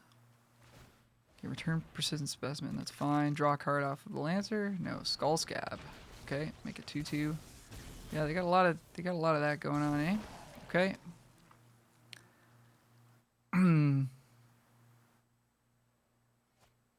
Cobble Lancer. From hand. Nice. Nasty. Okay, well, we're in trouble. We're in trouble. So it's just Harvester Socialite, I suppose, this turn. And I guess we could also cast Blood Fountain. But then that makes it so that we don't have a way to actually trigger any blood. But having the Blood Fountain in play gives us access to some of the stuff in our graveyard here, which we're fairly interested in grabbing. Yeah, so I think I like just playing out our hand. Even though it does hamstring us a little bit in terms of the blood cycling later on, I think we're going to have enough to do with our mana in terms of, like, sacrificing Blood Fountain to get stuff back, replaying things. Got a lot of potential life gain, too, with the Gluttonous Guest. We want to get back Courier Bat. We want to get back... Oh, it's gonna be tough to win this game, I think, but we want to get... I probably want to, like, get back Courier Bat and... Harvester. Blood Tithe Harvester, that is. So, I imagine we're going to trade this for a creature this turn. I think that's reasonable to do. I want to minimize the amount of damage we're taking, so I don't think we're blocking Scavenger if they come with everything. They're not coming with anything. Okay, that's great. That's dope. Okay, so now we get to kill Diver Scab. We get to kill Diver Scab. And attack with Harvester? I guess it trades for Scavenger, gives us some life. Though, which we kind of need. Or we get in with Socialite. Socialite takes down... I guess they double up Scavenger Lancer on it, and it just takes down one thing. Maybe we get in with both of those creatures.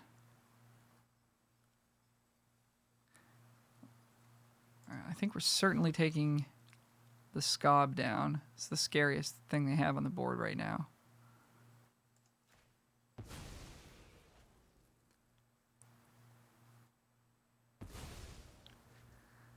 And then we've got 7 mana, so we can Blood Fountain, getting back Courier Bat and Harvester, replay Harvester. Now, I mean, I guess now we don't even need to attack with the Depraved Harvester. Let's get these things back.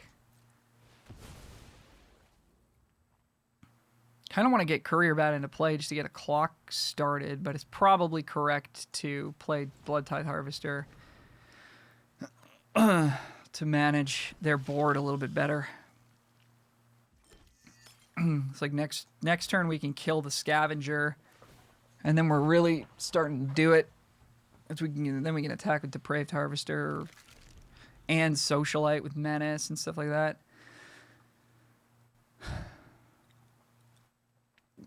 Hopefully they're just... I don't know. Like, I want them to just be drawing lands, but it's unlikely because they already drew a bunch. Or less likely. It's not unlikely. You're still always like 50-50 to draw a land, I feel, in this game, but... Alright, let's see what they got for us. Okay, opponent's got a Doom Dissenter. It's annoying. We could potentially blood something here. Probably don't need to, though.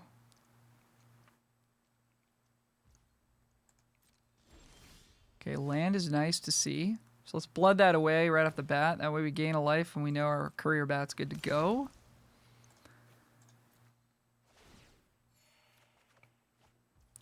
Flame Blessed Bolt. That's a card. So we probably want to Harvester away something. Probably the Diregraph Scavenger. I'm going to go with that.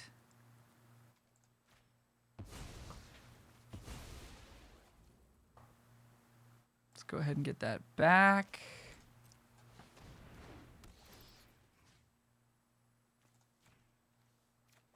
Replay it. Now we can bolt. It's an instant, so we should probably try to get them caught in some kind of a double block. I think we're just going to get in with the Socialite and Sack of Blood.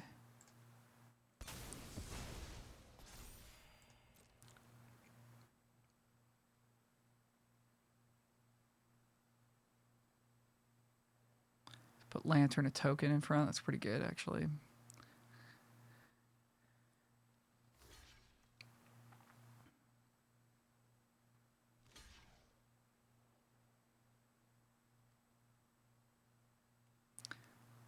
Right.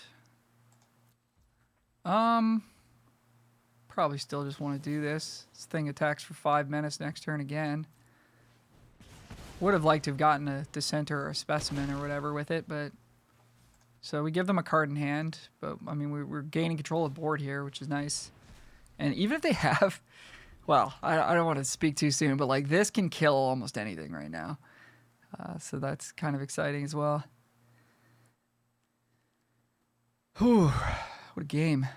What a run so far. Every game has been just like an absolute grind fest. And like we're coming from having no mana. Alright. So Harvester's not great here. Probably just to attack with this, I mean. Because they just trade Binding Geist or whatever for it. So we probably attack with Socialite again as a 5/5. So I guess let's see what's on top of our deck.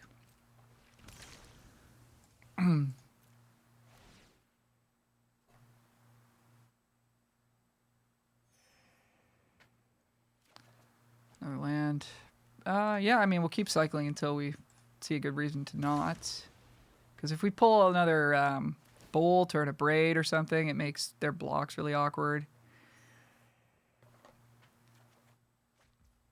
So we might as well get some value out of these Bloods. But this might be it, because we probably just want to play another Socialite this turn. Gain some life. Hero's Downfall. There we go. All right. I don't think we have lethal by killing anything here. Get a Chill of the Grave. Interesting to choose the Harvester to tap. You should be more afraid of Socialite. I wonder if we use Hero's Downfall or not. I think we might just take a 2-for-1 here if we can get it. Okay, opponent's going to scoop it up. Nice. Wow. Another one where he sort of pried victory from the jaws of Mana Screw. There, see you for the next. All right, we're on the draw. I've really been enjoying these games so far. They've been good sweats and pretty challenging. Pretty like, it's kind of fun to like feel like we're getting kind of screwed over by variants and then just sort of will our way to victory almost. But so yeah, I've been enjoying these games. Obviously, if we just went 0-3 because of all the Mana Screw we've had, then that would feel pretty bad. But it's nice to get the wins. Okay, we're getting it for 1. Opponent's got an instant of some sort here. I'm gonna earmark Adamant Will, since it could be Fierce Retribution as well. They don't want to spend it on 1/1. That's possible. Probably just get a Harvester into play. I think it's usually correct to play that over the Celebrant. And opponent is mono white so far.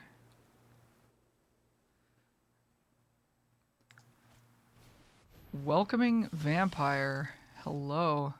Little nice little artwork on it too. Well, I think we're definitely going to kill that and go ahead and double spell this turn, I think.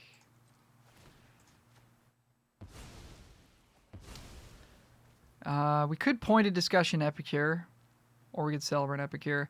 Celebrant Epicure gives us more power on board, and we can use the extra mana to blood away a land, since we have a bunch of mana right now that we don't need access to all of it. So I think that's the move. Unless I'm being dumb. I thought we had a fourth land drop. So just double spell and don't play Pointed Discussion that turn. There you go. My brain's starting to wear down from these long matches we've been playing. Okay. Well, I'm not sure what they could have in hand here. I think we just go for discussion and just see what happens before we attack. Because if we find, okay, a whole lot of nothing. We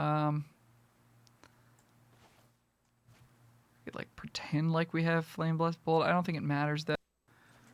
I think we want to even up our colors, so we'll play a Swamp and see if we can get in for 4. Shoot. Okay. Rare into Mythic. Well, Bolt would have been good here, actually. Cool. So something's getting eaten here.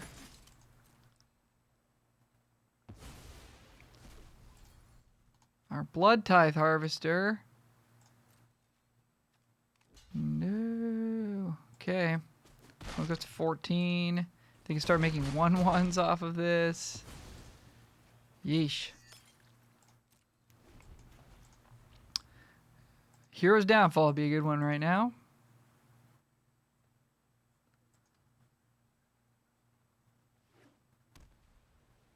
Are they literally mono white? That's pretty sweet if they are. Got a nice card pool here. In for 3, okay. We're going to obviously cycle end of turn here. Hero's Downfall. 2 removal spells.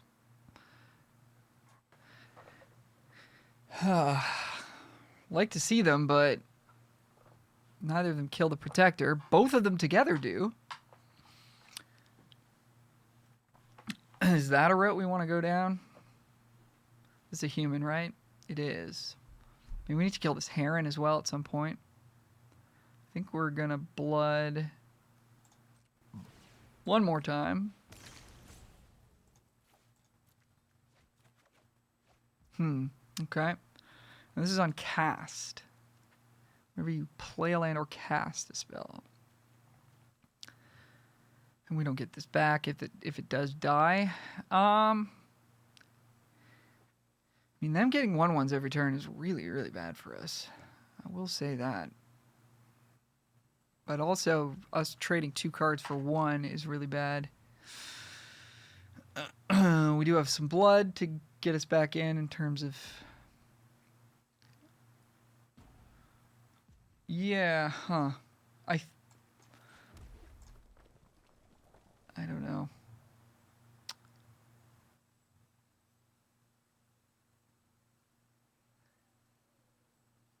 I don't know. I mean, we're also going to take extra damage off of this thing. Okay, I'll do it. I'll 2 for 1 myself. Gain some life. We're going to need a way to kill this Heron at some point, but at least we can, like... At least we have a little bit of time to stabilize here, and we have 3 bloods, which means, like, hopefully we can sort of outcard them over a little bit of time if the game slows down a little bit. At the current moment, we're just getting beaten down for 3, and they're just building an army out that is going to just crush us. Okay, Twin Blade Geist is real good. Yep. Alright, so at least we're not taking too much damage here. Nice. Love that one. Love that one. Okay. Cool, we'll play that. Are we going to blood by playing an extra land?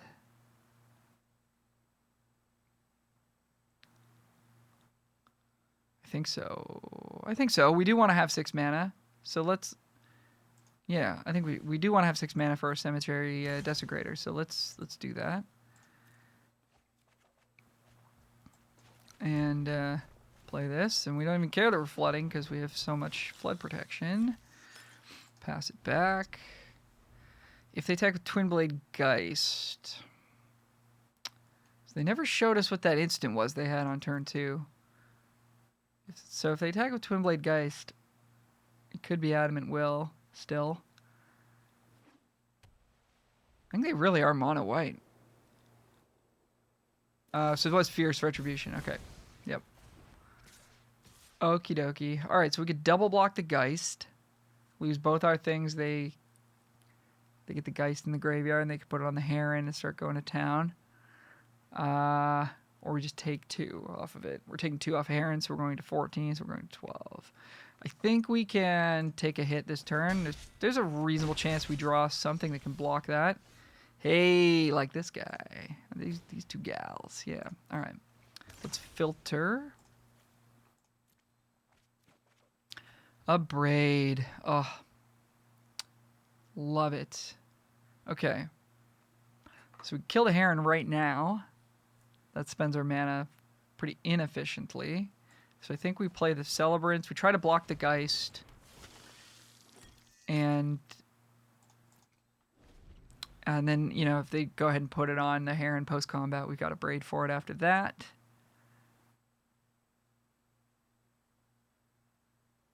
And, yeah, I don't know. I mean, they got 3 cards in hand, so there could be a lot going on here. Heron Hoof Hope gains lifelink. Maybe they do have a second color, and they're a little bit mana screwed. Okay, no tricks. Good to know. Blood Crazed Socialite. So I think we have Braid here. Is there any chance that they double block and just to get the Geist in the graveyard? I guess we'll see if they do that. Then we might want to hold on to the Braid. But I'm fairly certain we do want to attack for 4 here. Okay, yeah. Wisely, our opponent does not make that block. I don't think that's a good block. So let's try the Abrade. Don't think they have a trick. We'll find out. They do not. Very nice. And get Socialite into play. And now, I mean, we have the board. So they must be kind of mana screwed here, actually. If they're... I mean, they've had some good ones, though. So it's possible they're mono white. But to have 4 cards in hand and not be playing any of them, it's unlikely they're staring at 4 lands. And, like, they don't have tricks. They don't have anything to do, you know? Okay, this could be a trick here. Do we just take 2? I don't hate taking 2. If they have a trick, it could be, like, 6, though. That I wouldn't like. So, yeah, I think we block. Again, I think the long game does actually favor us. Like, obviously, you know, maybe they just want to get this in the graveyard so they can put it on a flyer or something. Okay. That's real good. Well, I'm glad we blocked. Let's see if we can get back on board first. This is the first time I've seen this card in play. For what it's worth. If we can get back on board first, it's not a great way of doing that, but we'll gain a bunch of life off of this. So yeah, I think we'll stop there. So were they just sandbagging a bunch of creatures then? Pretty clever. Nice. Land, equip, okay. Well, no equip. What does that mean?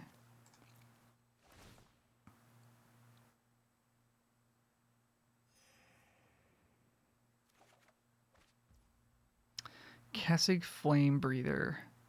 Probably not the hero we need right now. Looking for something more impactful.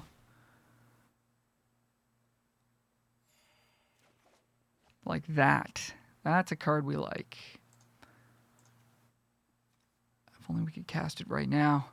Okay, well, we can exile something for CMC and get the Heron dead that way. So they must have a trick then to have not played the Double Strike Aura. Twin Blade Invocation, here it comes. So if they have +2/+2, if we can exile something 5, which we can, then we should. Because that'll win through Indestructible, because it's a minus toughness. Okay, they're going to gain a pile of life here, and we're going to go to 8. So I'm assuming they've got Adamant Will, but this does beat that. I think we go for it here. So they don't have any 5 costs in their graveyard. No. Okay.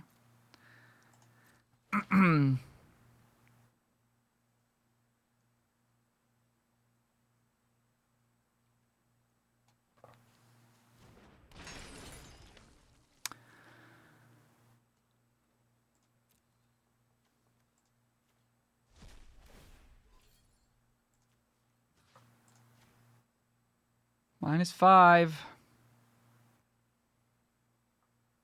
Just want to know what they have. Because now they don't show us. Is this worth it?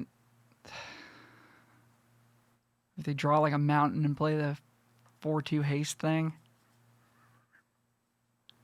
Maybe we would want to have Gluttonous Guest untapped. They're 22. We haven't seen anything to indicate that they're playing red. And if they're playing red, they're probably not playing that card because it's not that good. They do have 3 cards in hand, though. Okay. Well, things are getting a little better for us. Holding on to Hero's Downfall. Or playing Blood Crazed Socialite. I think we get in with both and see what happens. And then probably... yeah, you know what? They probably have Fierce Retribution here. But they could cast that anyways. So, yeah, that's fine.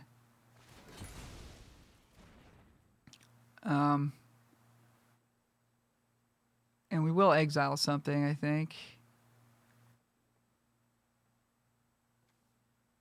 Not sure which one of these. We'll just do the remove X counters.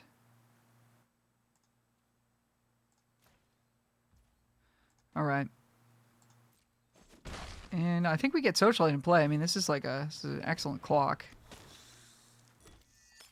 And we get Downfall. I think we can get out of this one if they don't have something absurd. I mean, they've already played like 3 or 4 cards that are nuts, so we can maybe get out of this. All right, Glennis Guess is really good here. Gain some life.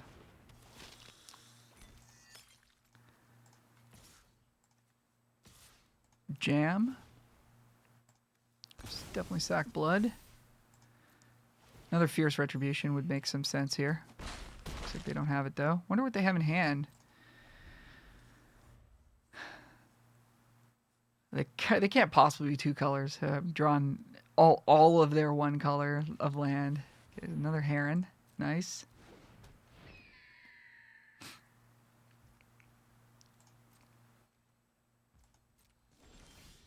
Not sure if we're supposed to use our Downfall on that. I don't think we are, because we're blanking it with our blood tokens right now. I mean, they get to gain life, but... I think we need to save this for something actually dangerous of theirs.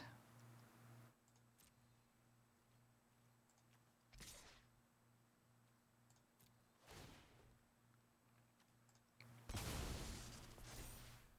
can also wait until their turn. We can decide. Get the Selly in there. Downfall at the ready. They could still have Adamant Will. It's more and more likely that they do, because if they're mono white, they're going to be playing more cards like that. So they can go to 12. We've got 5, 6, 7, 8, 9 on board right now. So I don't see a reason to kill the Heron just yet. Could be a little foolish, because like right now, if we just kill the Heron, we can kill them. Maybe we do just kill the Heron. Just try to wrap this thing up. It's just that, like, if they play something else big, we just have no way to defeat anything else. Like, what else could they have that's huge? White doesn't really have giant things. Okay, maybe we'll just try to kill this now. Try to wrap this thing up, because that could give them like maybe an extra 2 turns of not being dead. Yeah, well, plus that. Okay. All right, well, I'm glad that we did that.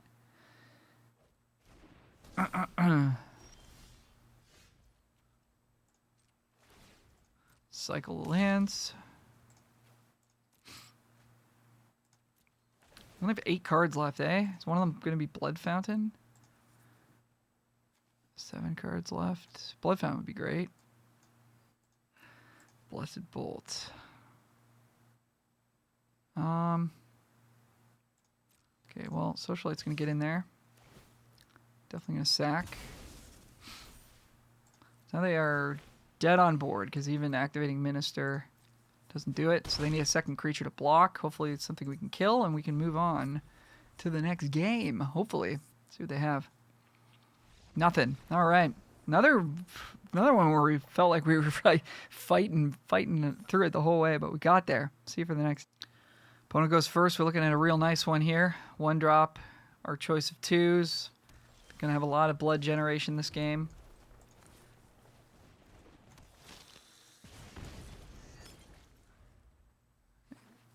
And it looks like we might even draw some lands. Alright, so probably Celebrant over Harvester here because it actually attacks through the infantry. Although, I mean, they could attack us through... if they attacked us, we probably would not block either way, and then we crack back with the Harvester next turn.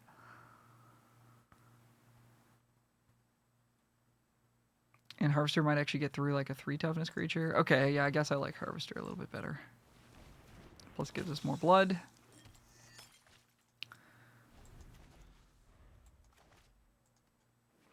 And next turn, we could even Recluse plus Cycle.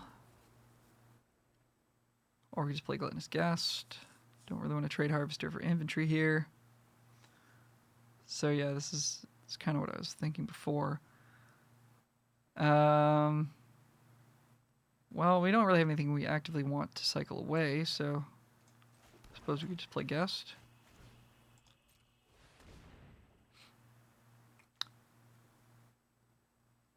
If this exiled, how insane would that be? Alright. Guest in play, pass the turn.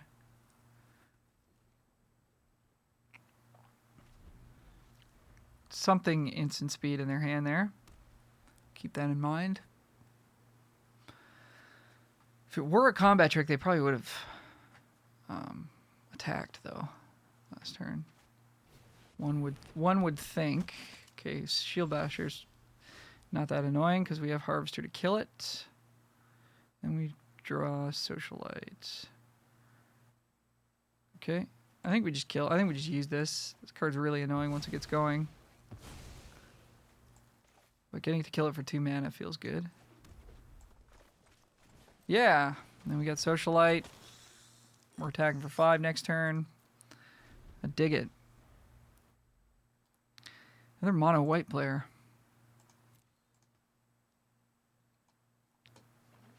Respect it, man. I love mono white. Always a go-to constructed deck for me. Okay, Herrengeist is in the house. Do we want to trade Socialite for both of these? Kind of.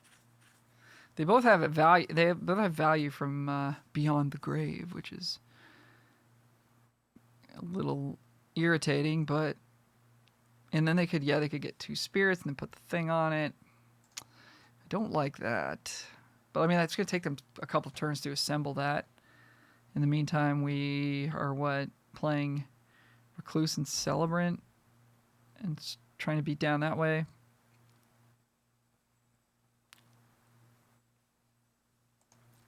I think I'm good with it. Plus we have a bunch of removal in the deck, which can sort of break that up. Or they might take 5. Taking 5 is cool too. Dig that. Okay, so Recluse, we could go Recluse Epicure, cycle something to flip Recluse, which would be good because then the Geist doesn't like it. The Geist is blanking our Celebrant right now. We could also cycle Epicure and hope to hit a land, which would let both of these. Kind of like that play in a way. Yeah, because Epicure isn't really doing anything on board. It does give us a blood token, but I think I do like this better. Okay, let's see if we got another invitation-only situation here. That would be kind of gross. But I mean, we just followed up with Celebrants, and we're right back at it.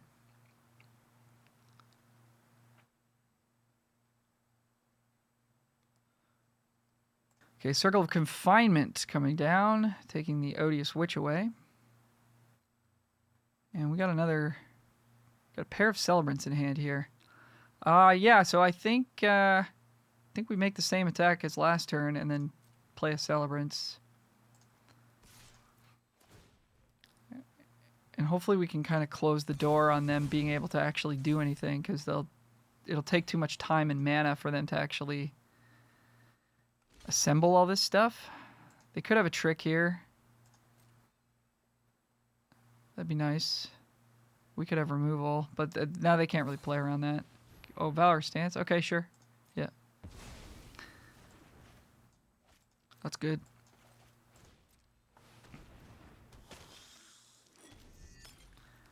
Keep on making blood here.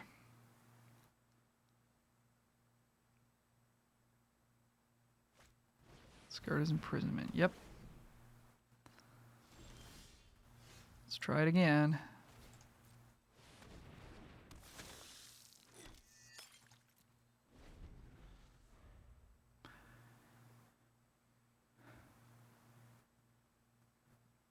And now, I mean, now we have a lot of flood protection, whereas they do not. And I think we'll start to use that here. See if we can find Flame Blessed Bolt would be so sick here.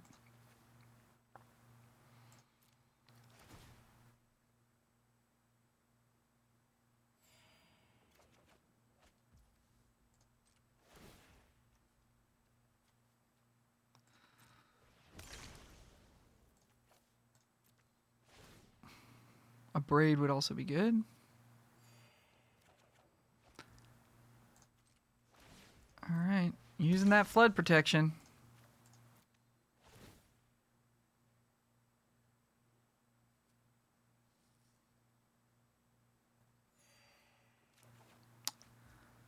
Huh.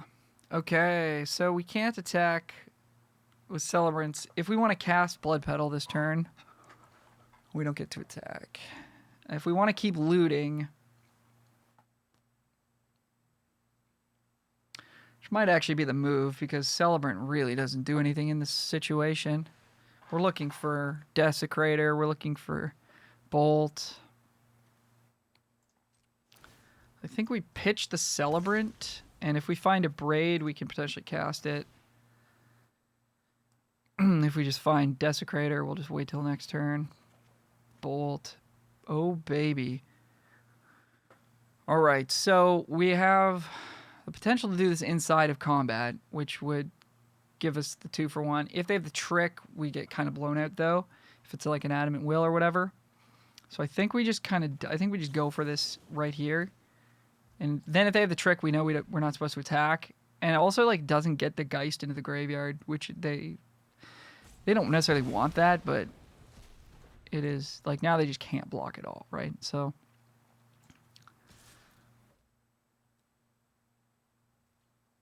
let's save another cemetery protector or whatever. Okay, now do we play the land? We do want 6 mana in this deck. So yeah, I mean I don't see. We're either going to draw a card we want to play or we're not. Wow. Okay. Called that. Okay, so they're doing that thing. They're drawing gas. All right. Jeez. Okay, we got a game on our hands here. Is this the same? This is not the same game. That was last game where they had Protector and the other guy, the Welcoming Vampire. I'm having deja vu here. Okay, let's cycle. Gain some life. Do we want to trade Celebrants for Protector? Kind of. Kind of.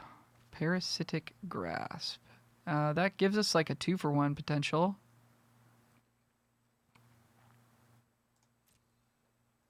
This is an instant, right? Yeah. All right, let's get in there.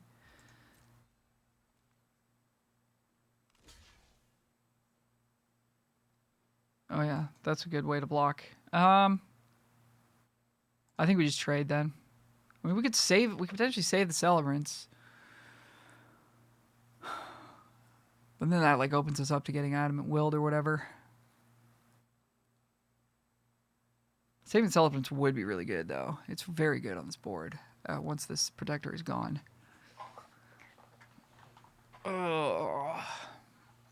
They do have a trick here. We're in pretty bad shape either way. I think I'd like to have the Celebrants. This is a human.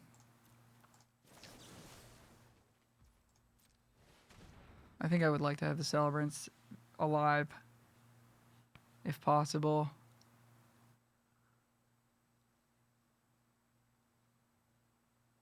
Oh, they have Fierce Retribution. They have Valor Stance. Nasty. Okay. Yeah, I wasn't thinking about that.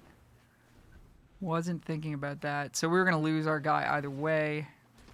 Crap. We might be dead now. I don't think that was the punt that wrecked us, but definitely wasn't a nice thing. All right. I mean, we still got game. We can draw our Desecrator that would get us back into it. But yeah, it would be nice to have access to that grasp, obviously. All right, I think we just pass. Boy.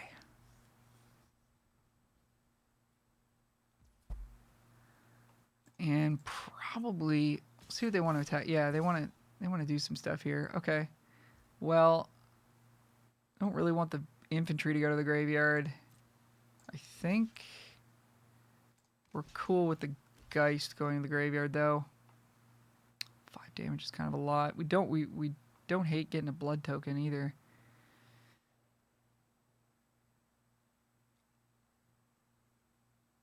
But like if we put the infantry in the graveyard, then they can like infantry the Geist first and then go for the double strike, and we'd have to kill it so that they would still have this in hand or whatever. So yeah, I think this is correct. We're 25. We can take a hit for 5.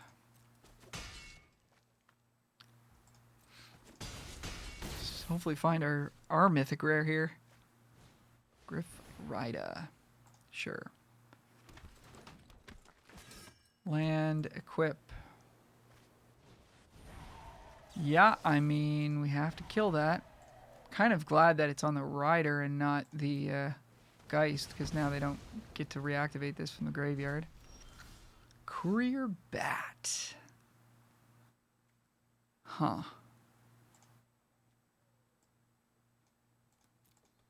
Okay. I think we'll hold on to that one. If we can get Celebrant to die, maybe we're supposed to suicide attack it in there actually, because they're probably just coming with the flyer. If we can get Celebrant to die, then we can actually get Bat to return something. Yeah, maybe we're supposed to suicide it. I think we might do that this turn. Yeah, I think definitely. We want the blood.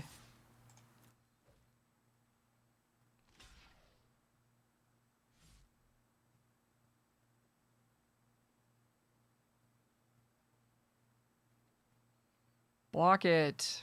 Come on. Block it. You know you want to. Yes. All right. Love it. Okay, so what are we getting back? Celebrants, I guess? Yeah.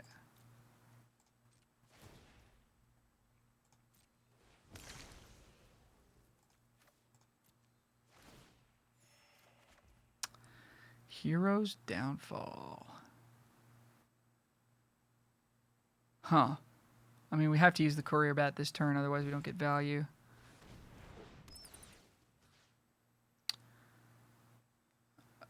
Do we want to just get a Celebrant back? No, that seems bad. We should get a good creature back here. We're still at 18. We can take some hits. We have a lot of card advantage. We have an answer to the Protector now.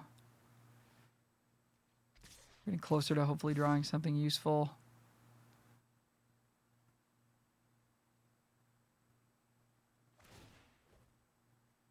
Down to trade here, I think. I think we double up on the Rallier. Got Celebrants coming down.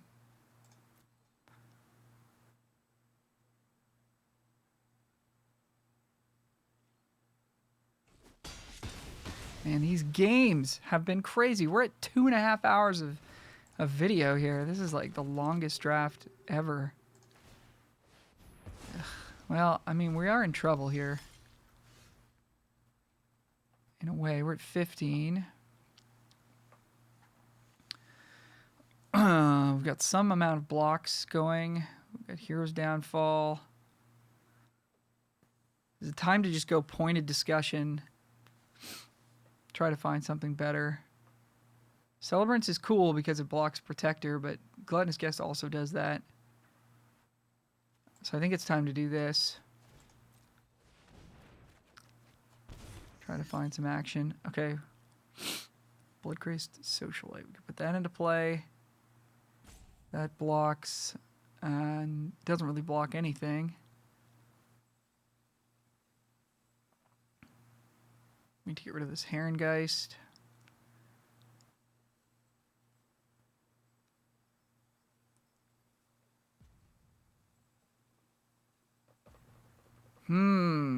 Decisions. I think we need to try to stem the bleeding here. So 2, 4, 5, 6, 7. That's a lot of damage if they alpha.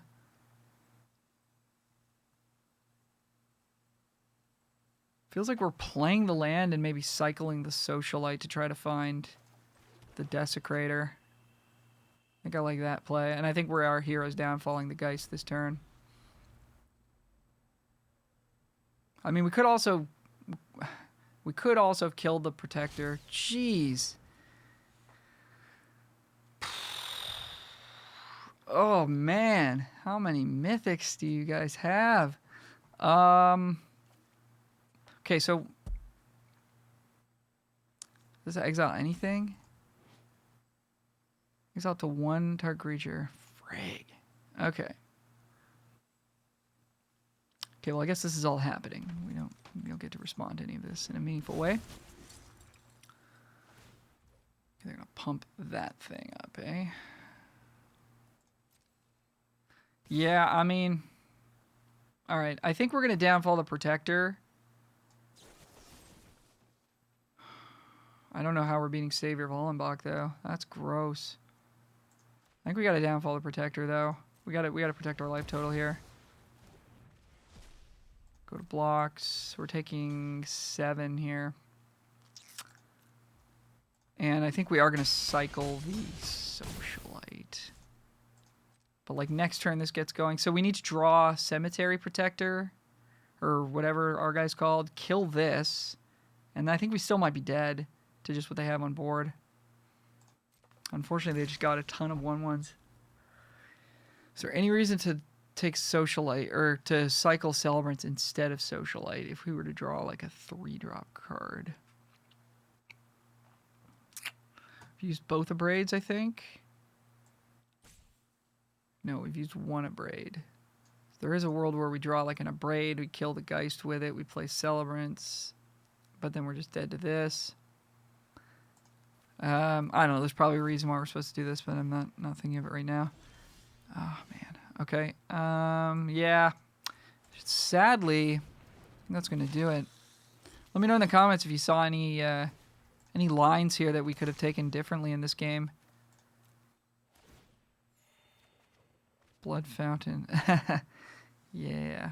Okay. Well, yeah, I think we're just dead. Because they're going to exile something, but I guess we'll flip this land, see what's on top. Swamp. All right. Tough games all the way through, and I'm proud of the way we fought through a whole lot of adversity in this draft, where we just were constantly either fighting for lands or every single game we were either fighting to draw lands or we were up against a rare. I'm pretty sure. Maybe I'm forgetting one, but we beat Stancia Uprising. The 2 losses, one was Hullbreaker Horror, the other was Landscrew, and then this was, Cemetery Protector plus Savior of Vollenbach plus a bunch of stuff. I don't know. This game did kind of feel winnable to me, but the Protector really did a ton of work. I mean, they killed 2 of our best things. And then, the rest of the games that we won, we were like, we couldn't draw lands. So, it was a good draft. Fun games. And came out with a 4-3 record, I think. Maybe a 5-3. Hard to remember. This went on for so long. If you enjoyed the video, 4-3. That's good. Good result. If you enjoyed the video, please do hit like and subscribe. Leave a comment. Like I said, if you saw any plays we could have made differently, or if you have any questions about certain picks or plays that I made, or questions just in general about draft, please do leave them in the comments below. And thank you so much for watching. As always, we will see you on the next one. Good luck if you're playing in the Draft Open this weekend. We'll see you on the next one. Bye for now.